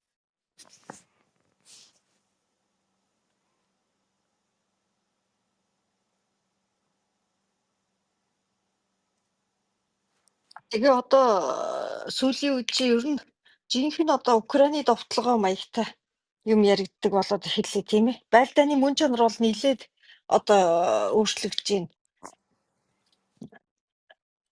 гэсэн зүйл рүү ороод байгаа да. Үнэн биз? Одоо яг фронтын нөхцөл байдал нөгөө ялгаагүй л түрүүнд дуул гэж хэлчихсэн бодлоо. Нөгөө Покровск гэдэг, Купянск, тэг нь юу лээ Андреевка билүү. Энэ гол одоо анхаарал татсан ийм гол чиглэлүүд байгаа юм байна. Яг нөхцөл байдал үл ирэх яг энэ Оросын талаасаа гэвэл одоо бас л нөгөө хүч төрх нөгөө хүний нөгөө махан терм гэрэл арга барилаа ерөөсөө энэ арга барилаас гарч чадахгүй байгаа юм байна Оросууд. Ганц нэг одоо чиглэлтэй бас тэр нөгөө дорооны энэ яг Украин шиг ийм дорооны тийм тусгай цэрэг байгуулсан. Эдгээр нь бас нэлээд бас амжилт гаргаж байгаа гэсэн нэг тийм. Тэр нэг жижиг сажиг суурангуудыг авах. Тэгээд тэр дроны хяналтанд оруулах гэсэн юм. Сүүлийн үед бол бүр Украины энэ дронт цэрэг гэж яриад байгаа. Тэгээд дроны одоо цэргийн бүлэглэлт гэж тэгж хэлэх юм уу. Эдний нөгөө нэг арга таах гэнтрүүд бас их өөр болж байна гэж байгаа. Ялангуяа энэ нөгөө нэг юунуудтай энэ фронтын одоо байлдж байгаа энэ фронтын ард талд Оросын цэргийн нисэх талбайнууд дээр байрлцдаг, талбай ойролцоо байрлцдаг. Тэгээ нөгөө нэг дроонуудаа нисгдэг. Яг тэр талбай яг нэг байлдааны онгоцууд юм уу нисдэг тэргүүд нисэх үед дроонуудаа нисгдэг. Тэгэнгүүт нөгөө Оросын агаарын тоталгоос хамгаалах систем нь одоо зенитийн системүүд энэ төр нь ажиллаад Тэгээд нөгөө өөрийнхөө одоо юу гэнтэр устгах нэг тийм хэд хэдэн тохиолдол гарч юм байна. Онгоцнуудыг Урьдчилан шөнөөр Кремд өөрийнхөө сүү 31-ийг устгацсан шүү дээ. тийм арга тактик руу орж байгаа юм байна. Одоо нөгөө энэ фронтын шугам дээр чинь энэ нисдэг тэргүүд тэгээд энэ байлдааны нөгөө сөнөөгч бөмбөгдөг онгоцнууд тэгээд энэ нөгөө шахид дороонууд энэ бол их хэмжээгээр одоо явдаг юм байна шүү дээ. Тэгээд тэрнтэй холбоотойгоор өөрсдөө нь устгуулах гэдэг энэ аргыг бас хэрэглээд байна. Одоо энэ Оросын нөгөө талд нь манахаас олигтой орн байдагсан бол энэ Орос ч одоо хамаг юма хэрглэж дуусаад ингээ сүлдчих хат нь алдсан газар нутгаа эргээд авч болдог доо тийм ээ. Манахаас бусна одоо тэгж бодох бах та тийм. Уг нь ч одоо Тэгээ сайхан бас нөгөө суулж Оросын чинь эдийн засаг нь одоо нөгөө цэргийн эдийн засаг нь бол айгүй сайн байгаад байгаа шүү дээ. Яг тий 24 цаг гэсэн. Тий. 24/7 ажиллаад тэгээд ерөөсөө одоо тэр нөгөө нэг энэ нөгөө хуужингийн гол хэрглэж магтгүй гэдэг юм нь тэр одоо тэр нөгөө нэг Татарстанд байгаа том дроны үйлдвэрлэл байгаад байгаа юм биш үү? Тэгээд нөгөө Оросч нь бас аимшигтай юм аа. Ерөөсөө амар. Тэнд чи ерөөсөө ихэнх хүүхдүүд тэгээд Африкад ирсэн эмэгтэйчүүд ажилладаг юм биш. Аюултай хүмүүс хаац тэр одоо нөгөө гол дрон үйлдвэрлэдэг газар нь дандаа оюутнууд дадлаг хийдэг. Тэгээд дээр нь Африк ингээд өөр орнуудаас ирсэн элдв эмэгтэй хүмүүс ажилладаг юм байна. Тэр ч одоо албаар л гэсэн баг л та бодвол тий. Нэг гэсэндээ үйлдвэрээ тэднэрээр хамгаалж байгаа гэсэн болчиход шүү дээ. Украины нөгөө гадаадд дөрвөөд явцсан улсууд нь бусаж ирж байгаа юм байна уу? Яг жижигхэн хүүхдтэй хүмүүс нь бол ер нь ирэхгүй. Ягаад гэвэл одоо ингээд өвөл болчлоо шүү дээ. Одоо ингээд өвөл олонгууд эдгэр чинь нөгөө нэг цэцлэгаан эрчим хүчин рүү буудаад Украин одоо харин ч эсрэгээр энэ 11 сард чинь нөгөө хүүхдээ амралт болол урьж дэстөө болдсон шүү дээ. Тэ нөгөө өндөгний баярын өмнөх өндөгний баярын шинэ жилийн өмнөхөн хоёр Украинчин бараг айгу удаан амраад байна. Тэр үеэр айгүй их хэмжээгээр Европ руу орж ирж өвлждөг болоод байгаа. Сүүлийн одоо эн чинь 4 дахь өвөл тий. Сүүлийн 3 жилийн өвөл бол дандаа хүүхдтэй хүмүүс бол ерөөсө бүгд наашаа ороод ирсэн ба. 20 хүртэлх насны биш 23 хүртэлх насны залуучууд чинь одоо их хэмжээгээр гадагшаа гарцсан байгаа. Сайн үг зөвшөөрсөн шүү дээ. За тэгээ тэрэн дээр хийн болохтой зэрэг тэр нөгөө засгийн газар нь ийм тайлбар тавьсан байл л дээ. Ягаад та нар энэ залуучуудаа ингээ гадагшаа гаргачихж байгаа юм бэ гэд. Тэ 23 хүртэлх залуучууд ч одоо дөрвөө дуслаа эргэж ирэхгүй штэ гэд. Тэгсэн чинь тэр тайлбар нь бас айгүй би нэг удаа ярьжсэн байхад тэгтээ тайлбар нь бас айгүй сони юм байлээ. Одоо энэ 3 жилийн хугацаанд харж байхад 16 наснаас 18 наснаас доошоогоо тэгээ жоохон байхтаа гадаад руу дөрвж гарсан хүүхдүүд ер нь ихэнх нь эргэж ирдэггүй юм байна. Ерөөсөө ингээд нөгөө нэг одоо эн чинь 12-тоо зарим хүүхдүүд чинь одоо 4 настай 5 настай энэ гараа авчиж байгаа шүү дээ. Тэгээ 3 жилийн гарангийн дараа бол эдгээр чинь ерөөсөө тухайн орныхон хүүхэд болчихдөг юм байна. Хил усын сураад сургуульд нь суугаад.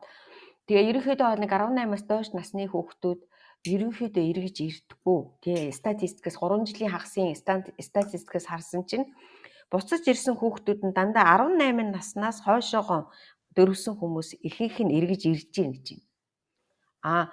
Доошоохоо хүүхдүүд нь бараг эргэж ирэхгүй байх гэж.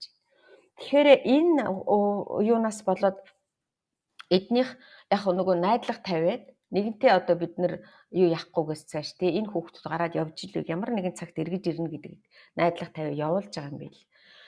Жижиг хүүхдтэй ээж нарыг бол ерөнхийдөө бараг өөрсдөө битээ эргэж ирэх гэж зарлж илээ. Ягаад гэвэл халуун дулаан юу яахгүй гэд. Тэгээ одоо яг ийм асуудал болдог байхгүй жил болгоны өвөл Украинд ямар асуудал болов вэ? Хамгийн том асуудалтай хүмүүс настай хүмүүс гэдэг байхгүй. Настай хүмүүс чинь дөрвөхгүй явахгүй гэртээ өхөнгээ өвтчихдэг тий. За тэгээд нөгөө нэг одоо ингээд гэрэлгүй цахилгаангүй хүйтэн дулаалахгүй болно шүү дээ. Орсууд чи ингээд ер нь дандаа ингээд буудаад идэм чи. Тэгэнгүүт нөгөө томчууд нь бол яг одоо залуу хүмүүс нь ингээд нэг генератораар ажиллаад ингээд байгаад идэг. Настай хүмүүс чинь ингээд ганц нэгээрээ тосгон суурьнд ингээд ганцаараа хөлдөж хүчих гээд идэг. Тэгэхээр одоо нөгөө Украинд ийм сайн дургийнхны волонтеруудын ийм том юу явагдаж байна. Ажиллагаа. Юу гэвэл нөгөө нэг асрамжийн газар шиг ийм генератораар халдаг одоо төр орон сууцнууд бариад тэгээд нөгөө хөшчүүлийг чи авчирч өвлжүүлээд тэгээд дулаархаар буцаагаад гэрлүүн явуулдаг. Тийм ажиллагаа явагдаж байна. Тэгэхээр яг өнөөдөр буцаж ирж гэнэ үү гэж хэлж болохгүй. Яагаад гэвэл эд хамгийн аймаар хэцүү цаг нь энэ өвөл үдий. Харин одоо эсрэгээр гарч байгаа ихэнх хүмүүс. Тэгээд өвөл гадаадад өвөлччөөд хавар зайлвал буцаал хурж ирээд идэв. Тэгэхээр ингээд нөгөө нэг юм нүүдлэл яваад байна гэсэн.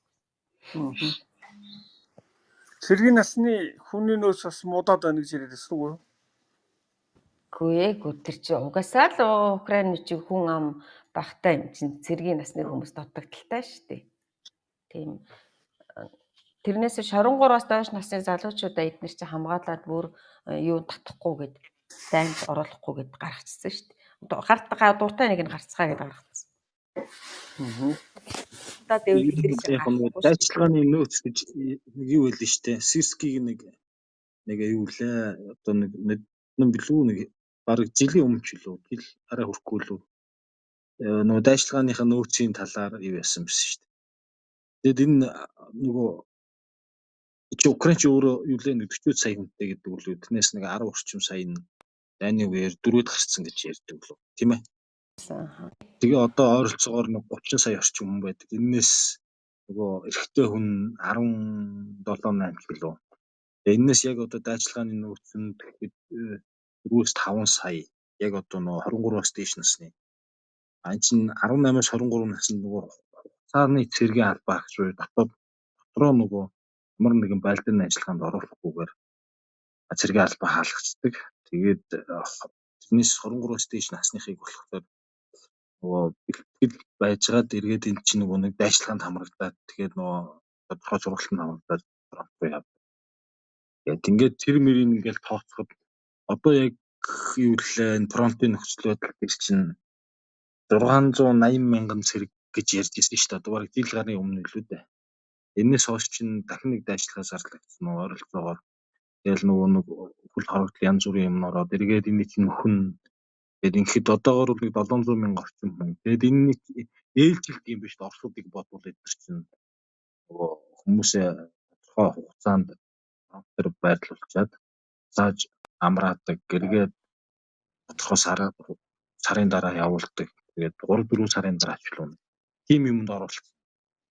Директ одоо тэгээд цаана ингээд тооцоход дайчилгааны нөөцөл нэг 2-3 сая хүн гэдэг гэж яригдчихилээ. За тэгээд зүгээр ингээд нүдээр ингээд харахад сая нэг үзээ нэг хивт нэг чагсаал болоход тэн дээр ямар хүмүүс цугулж бараг манай Орос шаланд оянууд чинь үхээд дуусчихсан гэж ярьдаг шүү дээ. Чи тэнд ямар олон хүмүүс тэр чагсаал дээр гараа зогсож байна уу? Тэ. Тэр гудамж талбайг яаж дүүргэж байна вэ? Энд чинь улс орон шүү дээ. Тодорхой хэмжээний нөөцүүдтэй тэр ресурсүүдээ яаж ашиглах уу, хэдийн хаана байх уу гэдгээ чинь тэн хүн биш бид нар шиг одоо өөрсдөө тэгж бодож болохгүй шүү дээ. Сирский одоо сая өнгөрсөн зөвхөн 9 сард ихэд Оросын хохирол бараг 29 мянган цэргийн албан хаагч 70 танк 65% байлдааны машин 1050 гаруй их бооны систем 6 пуужингийн систем болон бусад техник хэрэгслийг устгасан гэсэн мэт. Тэгээ он гарснаас хойш Оросын 2060 цэргийн албан хаагч олзлогдсон гэж байна. Тэгээ Оросын холбооны улсад шатах туслах материал нийт үйлдвэрлэл бараг 25%-аар буурсан.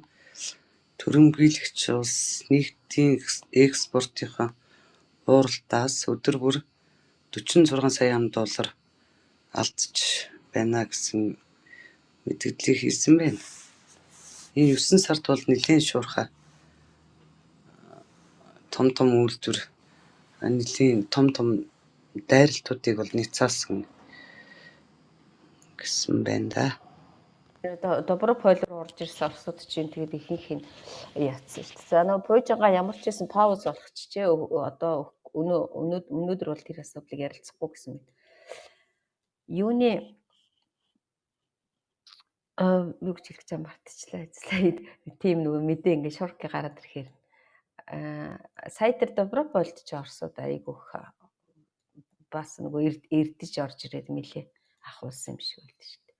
Тэгээ энэ олон энэ нефт баазуудыг устгаж байгаа нь бас айгүй нөлөөлж байгаа л да. Тэр нөгөө Кремийн одоо тэр нөгөө том нефт бааз бол амар шүү дээ. 16 том агуулгах шатаа дуусчих шүү дээ. Томоор. Тэр ч одоо та нэг маш их нөөцтэй нөгөө Кремээс наашаага орж ирдэг. Тэрнээс гадна одоо энэ зөвхөн энэ Искандер гэдэг энэ Пуужин чинь зүгээр энгийн одоо юу энгийн одоо загвар нь 400-аас 500 мянган доллар гэж байна. Нэг ширхэг нь. Энэ хөгжүүлэлт хийгдсэн нь болохоор сая 500 орчим мянган доллар гэдэг байхгүй. Энд дэр янз бүрийн технологиуд одоо оруулчихсан. Тэгээд энэ чинь нэг сая 500 мянган доллар өдөрт одоо хамгийн сүүлийн вариантаар өдөрт нэг дор хаяж 10 юм уу 10-аас 15-ыг харваад байна гэж байна шүү дээ. 14 өдөр гэж яриад байна. Хамгийн сүүлд одоо 2 хоногийн өмнө 28 ширхгийг ингээ харвсан гэх. Ингээ сүүлийн хөгжүүлэлт хийгдсэн. Ингээд тооцоглохоор шил өдөрт нэг дор хаяж зөвхөн Искандер гэдэг Пуужин гэл Украины одоо дэд бүтцээр сүлжээнүүд энэ юунаас станц тэгэл бусад байгууламж руу харуулхад тэгээд тэд нар чинь дандаа устгагдчих байна. За устгахгүй нэг нь байна. Тэгээд тэр нь байндаа очиж тусч юм. Дандаа л энгийн байгууламжууд. Ингээ бодлоор өдөрт л нэг зөвхөн Искандер дээр гэхэд л 20-40 сая долларыг зүгээр харвчиж байгаа юм. Энэ Оросын эдийн засгийн ресурс гэдэг юм чинь ингээ харагдахгүй, дуусахгүй тийм юм гэж байхгүй шүү дээ. Ер нь сая энэ юун дээр коммент дээр ч гэсэн бичсэн байна. Энэ ганцхан ханаа нэг Украин хэдэж алдсан газар нутгаа авчирсан. Эн чинь тийм юм гэж байхгүй шүү дээ. Мөнхийн юм гэж байхгүй. Мөнхийн одоо нөгөө импер гэж байхгүй. Түүхэнд одоо тийм юм байхгүй шүү дээ. Энэ Оросын импер чинь хэзээ нэгэн цагт задарна. Харин энэ задрал нь маш ойрхон болчих шиг боллоо. Тэгэд энэ тэр үед одоо энэ алдсан газар нутгаа авчих таарна шүү дээ. Азербайджанаас харахад бол тэгэл авдаг юм байна шүү дээ тий.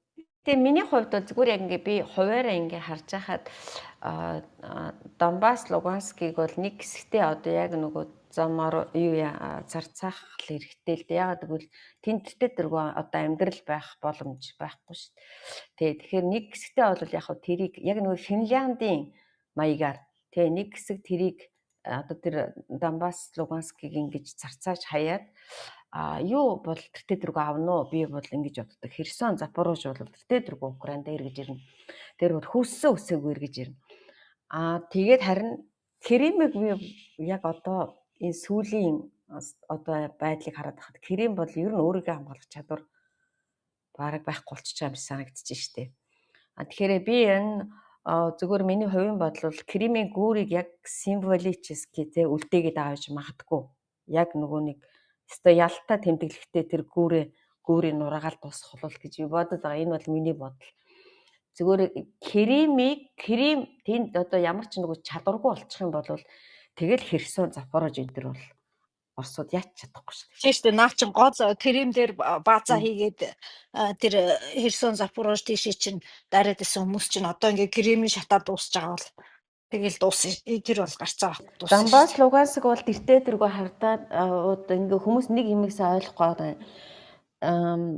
Донбасс, Луганск чинь одоо 14 оноос хойш бүхэл бүтэн 11 жил Оросын Донбасс, Луганск одоо тэр эзлэгдсэн газрууд бүхэл бүтэн 11 жил Оросын харьяалт байгаа байхгүй юу? Тэгэхээр чинь тэнд бол украинчууд одоо бараг байхгүй болсон гэсэн үг байхгүй юу? Нэгсэндээ Украин руугаа буцаад тагшаа гарах нь гараад ингээ тэнд бол цэвэр Оросууд болчихж байгаа. Тэгэхээр би юу гэж хэлэх гээд байна вэ гэвэл Донбасс, Луганскийг авлаач гэлээ гэсэн тэр нөгөө ард түмэн нь одоо ерөөсөө юу яахгүй те нөгөө нэг цэвэр шигттлээ маш их уудна. Луганск Херсон, Запорож хоёр бол ерөөсөө 14 оноос хойш Украинда байсан. Тэдний дотор амьдарч байгаа ард түмэн бол илдээл инээгээд байгаа болохоос дотор талдаа бүгдөө Украин хүмүүс. Тэ тэдэнд бол ерөөсөө тэдний Оросын болсон ч тэр Оросын иргэд тэнд ирээд сайн үзэхгүй. Одоо энэ Партизаны хөдөлгөөнүүдийг хараа л да. Ерөөсөө шувт Херсон, Запорожд одоо нөгөө нэг урвсан хүмүүс нь байж байгаа л дэлбэрчээд нь шүү дээ. Байж байгаа саяхан хүртэл тэр Запорожд илүү их хаана үл Херсонд ч илүү нэг нөгөө коллаборант гэд хэлдэг шүү дээ. Урвсан хүнийг машинтаа дэлбэлчихэж байгаа. Хин хийгээд энэ ойлгомжтой шүү дээ. Тэр чинь Партизан гэсэн. Тэгэл одоо гол ийм нөгөө юунуудыг Херсон, Запорож эднэрийн мужуудын хүмүүс бол ерөөсөө байнга одоо логистикийн цэвэрлж өгч जैन. Ядчил нөгөө орж ирж байгаа цэргийнхэн зургуудыг хүртэл өгч шүү дээ. Тэгэхээр чин тэд нар бол мөнхийн Украин хүн хэвээрээ л байна. Тэгэхээр тэд нар бол тэтгэргүй эргэж ирэх бол гарцаагүй. Зүгээр Донбасс, Луганск хоёр Украин хөгжөөд ирэнгүүт тий цэвэрлэгээ хийж ижил магадгүй. Тий тэрнээс биш ард өмнө нь одоо 11 жил тэрхээ болгоцсон байгаа шүү дээ. Тэд нар эргээд Украинд эртэл удна. Тэр Нэлээ удна. тэгээ хүмүүс гэдэг нь одоо нэг өөрөө ажиглалтыг газар нутаг газар богц зүйл. Тэгээ угаасаа Украин улс гэдгийн тэр тусгал технологи гэдэг ямар ч тохиолдолд хожигдэл газар л да. Би Украин улсыг 20 жил мэднэ. За бүр айгүй сайн мэдгэн 20 жил. Украины эдийн засаг, Украины улс төр, Украины газар нутаг, Украины ард түмнийг би 20 жил одоо баг судалсан гэхэд бол бүр амар сайн мэднэ. Тийм болохоор надтай Украины талаар маргах ямар ч юм байхгүй. Яагаад гэвэл би мууж олгоных нь хүмүүсийн айш аршин мэднэ. Урууж шарвсан бүх улс төрчдийн баг мэднэ. Яагаад гэвэл миний өөрийн сонирхол Украины улс төрчдийг би баг Монголын улс төрчдөөс илүү мэднэ би дандаа тэгж хэлдэг. Тэгэхээр миний Украинтай бол надтай ерөөсөө маргаад чиста сайхан шааж нэгэ тэгээд ахын тийм байхгүй шүү. Надтай мэтгэлцэх юм бол зүгээр би илүү гарч байгаа. Чатын салбарт бол тэгж та. Юу одоо энэ газар нутаг гэдэг юм айхтар байдаг юм. Одоо энэ Япон гэхэд энэ Курилийн 4 арлыг ч одоо. Яста мартахгүй шүү дээ. Хизээ нэг нь лавн л гэж үздэг. Тэгэхээр энэ жоохон ч гэсэн газар нутгаа ингэж алдна гэдэг одоо аимшигтай зүйл байдаг. Гэдгийг л одоо энэ бид нар энэ Монгол хүмүүс эднэр ер нь ойлгомоор байгаа юм да. Тэр Оросуудын аимшигтай юм нь энэ байдаг байхгүй юу? Одоо ингээл Мариуполийг эзэлчлээ те сая 2022 онд. Тэгэл Мариуполд ч одоо Мариуполийн өөрийн үндсэн оршин суугчид хэдэн мянгаараа өгснгийг хэн ч мэдэхгүй байгаа шүү дээ алуулсныг. Тэр чигтээ сая хамгийн аимшигтай юм хийлээ шүү дээ. 22 оны дан ихсний дараа бид нэр айгүй олон бичлэг үзчихсэн тий айгүй олон хүмүүс нөгөө нэг байрныхаа урталд хүмүүсээ оршуулад ингээд битүү ингээд нөгөө насарсан хүмүүсээ оршуулад ингээд битүү байсан. Сая ингээд шууд трактор явуулаад тэр орионуудыг тэгшлээ ачилж та Оросууд. Ерөөс оршуулгач байх ингээд бүгдийг тэгшлээд тэгээ тэн дээр нь хот барьж эхэлж байгаа байхгүй. Байшин барьж эхэлж. Тэгээд тэрэнд нь одоо энэ нөгөө нэг дайнд оролцоо типа баатар болсон хүмүүсийг суурьшуулж эхэлнэ гэж байна шүү дээ. Тэгэхээр чин ингэж газар нутгийг эзлэнгүүтээ үндсэн иргэдийн надлахыг надлаад явуулах нь явуулаад тэгээд өөрийнхөө хүмүүсийг ингэж суурьшуулдаг байхгүй юу? Одоо Кримд гэхэд чин яаж суурьшуулсан гэвэл 14 онд Кримийг авчингуудаа нөгөө нэг ийм ипотекийн гэдэг чтэй байрнууд барьж эхэлсэн Оросууд. Тэгэнгүүтээ Оросын өөр газруудаас нөгөө цэргийн албан хаагчдад хөнгөлөлттэй зээлж гэдэг юм уу ипотекийн зээлээр Кримд суурьшуулад тэгээд тэд нар чинь нэг өсөндөө одоо нөгөө нэг эсвэл Украины дайнд яв эсвэл над байраа хураалга гэсэн ийм нөхцөлд өгөр тий ингээд бүгдийг ингээд нөгөө нэг байрны зээлээр Кримд суурьшуулсан шүү дээ. Тэгэхээр чин Донбасс, Луганскийг би яагаад айгүй хэцүү гэж байгаа гэвэл яг ингэ суурьшсан хүмүүс байгаа байхгүй юу? Тэгэхээр чин тэр хүмүүс Оросууд буцаж гарч ээж өөрийнх нь үндсэн иргэд тэнд ирж ээж л энэ нөгөө Донбасс Луганск хоёр сайхан амьдрна. Өөр ямар ч боломжгүй. Хитрхи олон жил болцсон. Гэхдээ нэгэн цагт эргэж ирэх нь гарцаагүй. Харин Херсон, Запорож энэ төр бол шархан анаагүй байгаа. Дөнгөж л одоо 4 жилдээ. Эднэр бол цэвэр Украин хүмүүс тэнд сууж байгаа. Аргагүй ирэхэндээ л одоо ингээд эзлэгтчээ тий барьцаалагчаа сууж байгаа болохоос биш үнэн чанартай эднэр бол украинчууд. Оросоор ярьдаг байсан ч украинчууд, украинаар ярьдаг байсан ч бүгд украинчууд. Тэгэхээр энд нэг ийм зөрөө байгаад байна. А тэр одоо тэр нэг Краматорск, Славянск гээд Донбассын одоо тэр нэг хотууд байгаад байгаа. Тэд нар чинь 14 онд эзлэгтчээд буцаад чөлөөлөгдөөд тэгээ тэнд бол жинхэнэ украинууд байдаг байхгүй. Тийм болохоор тэр Донбассын одоо эзлэгдээг байгаа тэр Покровск, Краматорск, Константиновка, Славянск гээд эднэр бол бүгдөө 14 онд эзлэгдээд суллагдаад өөрсдөө чөлөөлөгдөөд өөрсдөө тэмцээд болцсон украинууд. Тэгэхээр энэ хүмүүс Оросын хүн болохгүй. Хизээж Оросын хүн болохгүй, Оросод болохгүй. Тэгэхээр ийм актер ялгаатай. Тэр Донбаск, Луганск чинь нөгөө хүнд үйлдвэрүүдийн юу юм шиг байна те. Нилээн энэ чинь олон улсын инженер хүмүүс сугалсан нилээн тийм интернационал хэлбэртэй хотууд Уурхай байсан. байхгүй юу? Уурхайнууд ихтэй. Уурхай зөв тийм юм байна. За уурхайтай тусмаа алдаж болохгүй дээ. Тэр газрыг Оросуудыг ингэж өөвшүүлж өссөн том болохгүй. Тэр ингээд нөгөө төр зуур одоо жишээлбэл энэ галаа зогсоогоод тэгээ төр зуур үлдээгээд дараа нь ингээд зугуухан чөлөөлөгдөх ийм боломж бол тэнд байгаа. Тэр одоо 14 жилийн 14 оноос хойших газар нутгих гэсэн үг. 22-оос хойших бол тэгтээ тэргүй эргэж ирнэ. Курилийн Энэ гарцаагүй. жишээлбэл Курилийн арал дээр ингэж байгаа. Одоо энэ даймаа эхлээд энэ Япон Орос хоёр ч энэ харилцаанд тааруу болохоос өмнө нөгөө тэр урд нь Курилд амьдарч байсан хүмүүсийн үр ач нар эднэрийг чинь нутагт нэг аваачдаг нэг хавар нэг юунд одоо нөгөө манай газрын ханш нэгдэнэ гэдэг шиг өдөр очиж бас тэр өвдөөцийнхаа юм дээр эдгээр очиулдаг байсан.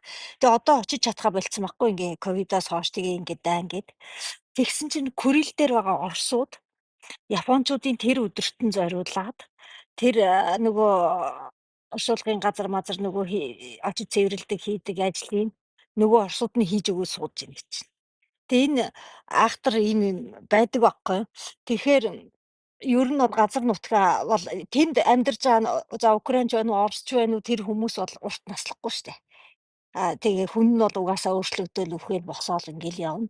Тэр хүн нь гэдэг агуулгаасаа илүүтэй тэнд байгаа тэр байгалийн баялаг тэгээ тэр газар нутг нь энэ зүйл нь өөр айгүй чухал болдгийм байна л да. Тэгээ их сонин тэр одоо тэр Курилийн арлын орсууч одоо Япончууд очиж чадхаа байлцсан чинь тэд одоо Япончуудад ирч чадахгүй байгаа хүмүүс зориулаад тэд нар юмыг хийгээд зогсож ийн гэж штэ. Тэгээ хүн ингээд цаг үе өнгөрөөд хүний бас нэг ухаан бодлоо өөрчлөгдөн гэдэг юм уу ийм сонин юм болдгол байна л та. Тэгээд аль болохоор нөгөө харилцаа ийм уг нь ямар нэгэн хэлбэрээр иргэний харилцаа явуулж хахад тэр чинь өөрөө юм айгүй том өгүүлэл болж үлддэг тийм жишээ бас харагдаж байгаа. Тэгэхээр Курилийн аралч одоо 2-р дайнаас хойш гэдэг чинь хэд яаж юм 80 жил болж байгаа газар шүү дээ. Тийм. Одоо энэ Донецкийг харахгүй юу? Одоо Донецкт хэд чинь ингэжсэн байхгүй юу? 14 оны дайны дараа Донецкээс одоо тэр 50-аас айгүй олон хүмүүс Украин руугаа буцадгүй Украин руу наашаагаа ирж нөгөө нэг дөрвж иржсэн байхгүй тэр үед чинь. Тэгээд одоо жишээл манай хүүхдээ ангид ихэд 6 хүн тэр Донецкээс дөрвж ирж сууж исэн хүүхдүүд нь жоохон дөнгөж 1-р анги 2-р анги ч айгүй жоохон ирж исэн. Тэгээд тэднэрээс 4 хүний үлдээд Украинда үлдээд 2 нь буцсан. Яагаад 2 нь буцсан гэвэл нэг ээж нь тэгж байгаа. Аав ээж 2 нь Донецкт байдаг настай хүмүүс. Тэднэр нь бид нэр одоо нутгаасаа явахгүй гэд яваагүй. Би одоо айлын ганц охин тий эцэг ихээ бодохгүй болохгүй гэд тэгээд Донецк руу буцаа явцсан. Одоо тэр хүүхэн одоо хүртэл Донецкт байгаа. Гэхдээ тэрний сэтгэл санаа бол Украин хэвээрээ л байна. Донецкт л амьдарч байгаа болохоос ш. За нэг нь болохтон зэрэг Донецк мужийн нэг хүн байсан зайлвал Юта гэд нөгөө нэг гахаа аж ахуйтай байсан гэд. Тэгээд миний нөгөө 3 хүүхэдтэй.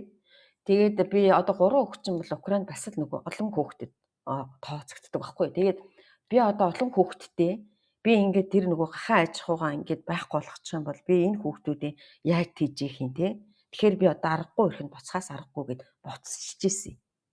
Тэгээд 4 хүүхэд нь ерөөсөө тэнд үлдсээр байгаа төгсөж исэн.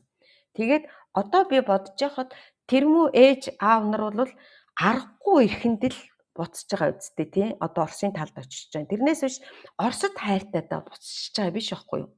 Тийм болохоор Донецкд ч гэсэн Донбассын тэр 14 онд эзлэгдсэн нутагт ч гэсэн сэтгэл санаандаа Украин хайшиж явж чадахгүй аргагүй ихэнд ингээд амьдарч байгаа хүмүүс зөндөө байгаа.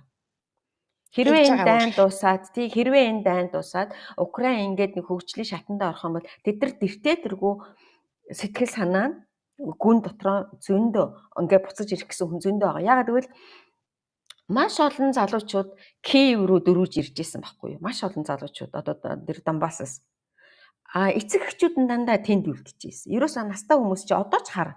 Одоо ч гэсэн ерөөсөө явахгүй. Би эндээ л өхөн бөмбөгдөө нүцгээл ингээд суучин заа юу. Одоо манай дээд айлын үгэн 70 идтэй 76-тай. Та энд хүрээд ирээ, дайн дуустал байж байгаад яв үгүй. Би тэртээ тэргүү 76-ад болоо та өхүүлэндээ л өхөн явахгүй гэдэг ийм хүмүүс байдаг. Яг тэрнтэй адилхан Донбассад Лугансагт үлдсэн тийм хөгшчүүл байгаа юм. Тэгээд хүүхдүүд нь зарим нь яваад, зарим нь аав ээжээ хараад үлдчихдэг. Тэгэхээр чин тэр хүмүүсийг та нар Орос болгох ямар ч боломжгүй болчихж байгаа байхгүй. Ягаад гэвэл чи Украин хүмүүс байхгүй. Тэгэхээр манайхан ингэдэ дээ. Орос хэлтэй гээд Донбассыг 8 жил буудсан гэл яриа байд штэ тий. Тэр хүмүүс бүгдөө л амьд байгаа штэ. Бид нар Facebook-ийн найзууд амьд л байгаа. Бүгдөөд исэн бол бүгдөө өгч нь үсттэй. Тэгтэл одоо болтол Орос хэлээр ярилцаад ингээл найзлал ингээл нөгөө нэг эцэгхийн группүүд ингээл явал нэг нэгэ асуугаал ингээл явж идэв. Тэгэхээр энэ дээр Украин улсын иргэн Украин улсын эн чин өөрийнх нь тэдний л юм. Яаж ч тэднийг өөрчлөх гээд өөрчилж чадахгүй. Ганцхан нөгөө нэг буцаагаад Оросуудаас тэр газар нутаг дээр байршуулсан хүмүүс байна шүү дээ. Одоо Оросууд өөрсдөө. Тэднэр л одоо хамгийн хэцүү.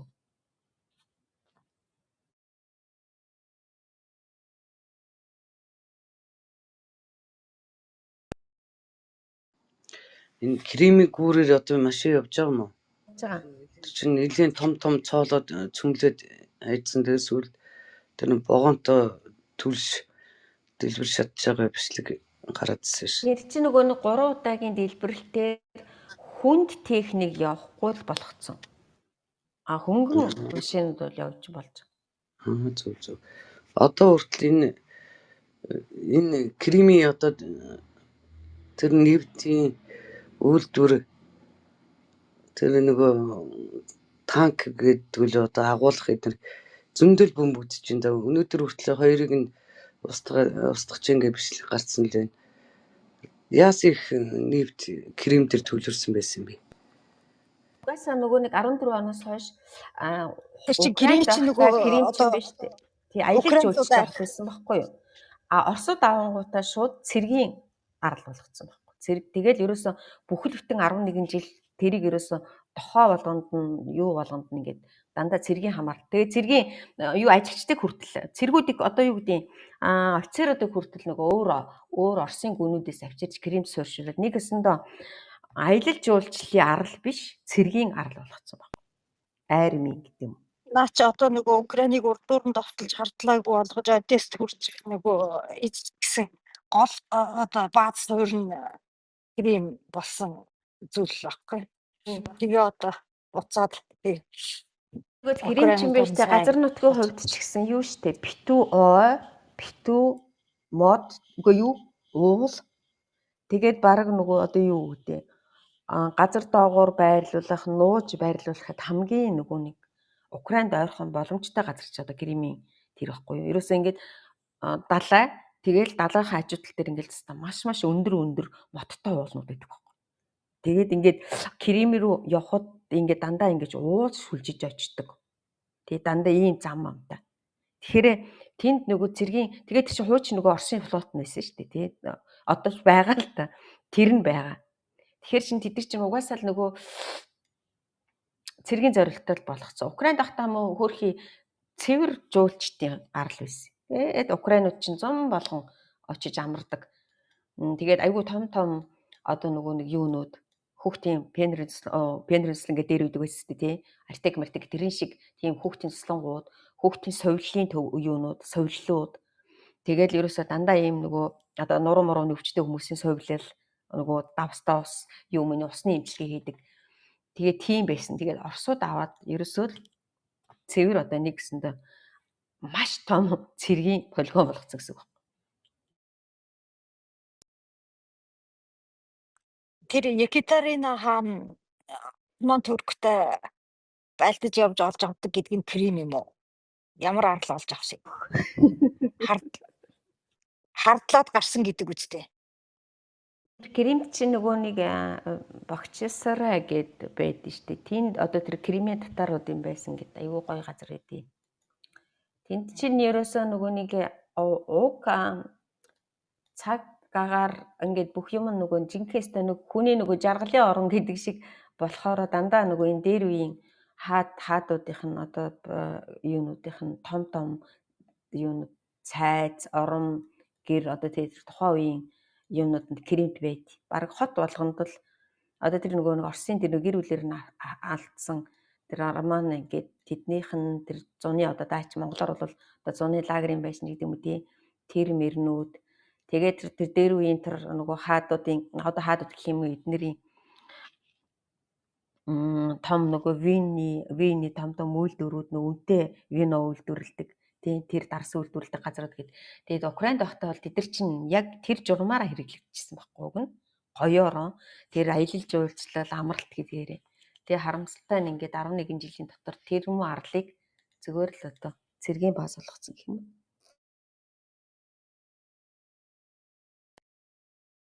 Тэгээ Кримээр дамжуулж тэр хүүхдүүдийн хулгайч нь яваад тийм ээ.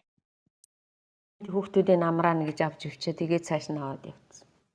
Цааш нь аваа явчихсан. Бурхан минь тэр тоо чинь одоо Монгол улсын хүн амын хичнээн хувьтай тэнцхээр байлаа тэр хүүхдүүдийн тоо боч нь хүчилгүн байл шүү дээ. Аимшигтай. Тэгээд нэмээ буцаж ирээд ах юм аа нэг 4-өө 5-аараа нэг 6-7-оор нь энэ төр буцаж ирээд ах юм аа тий.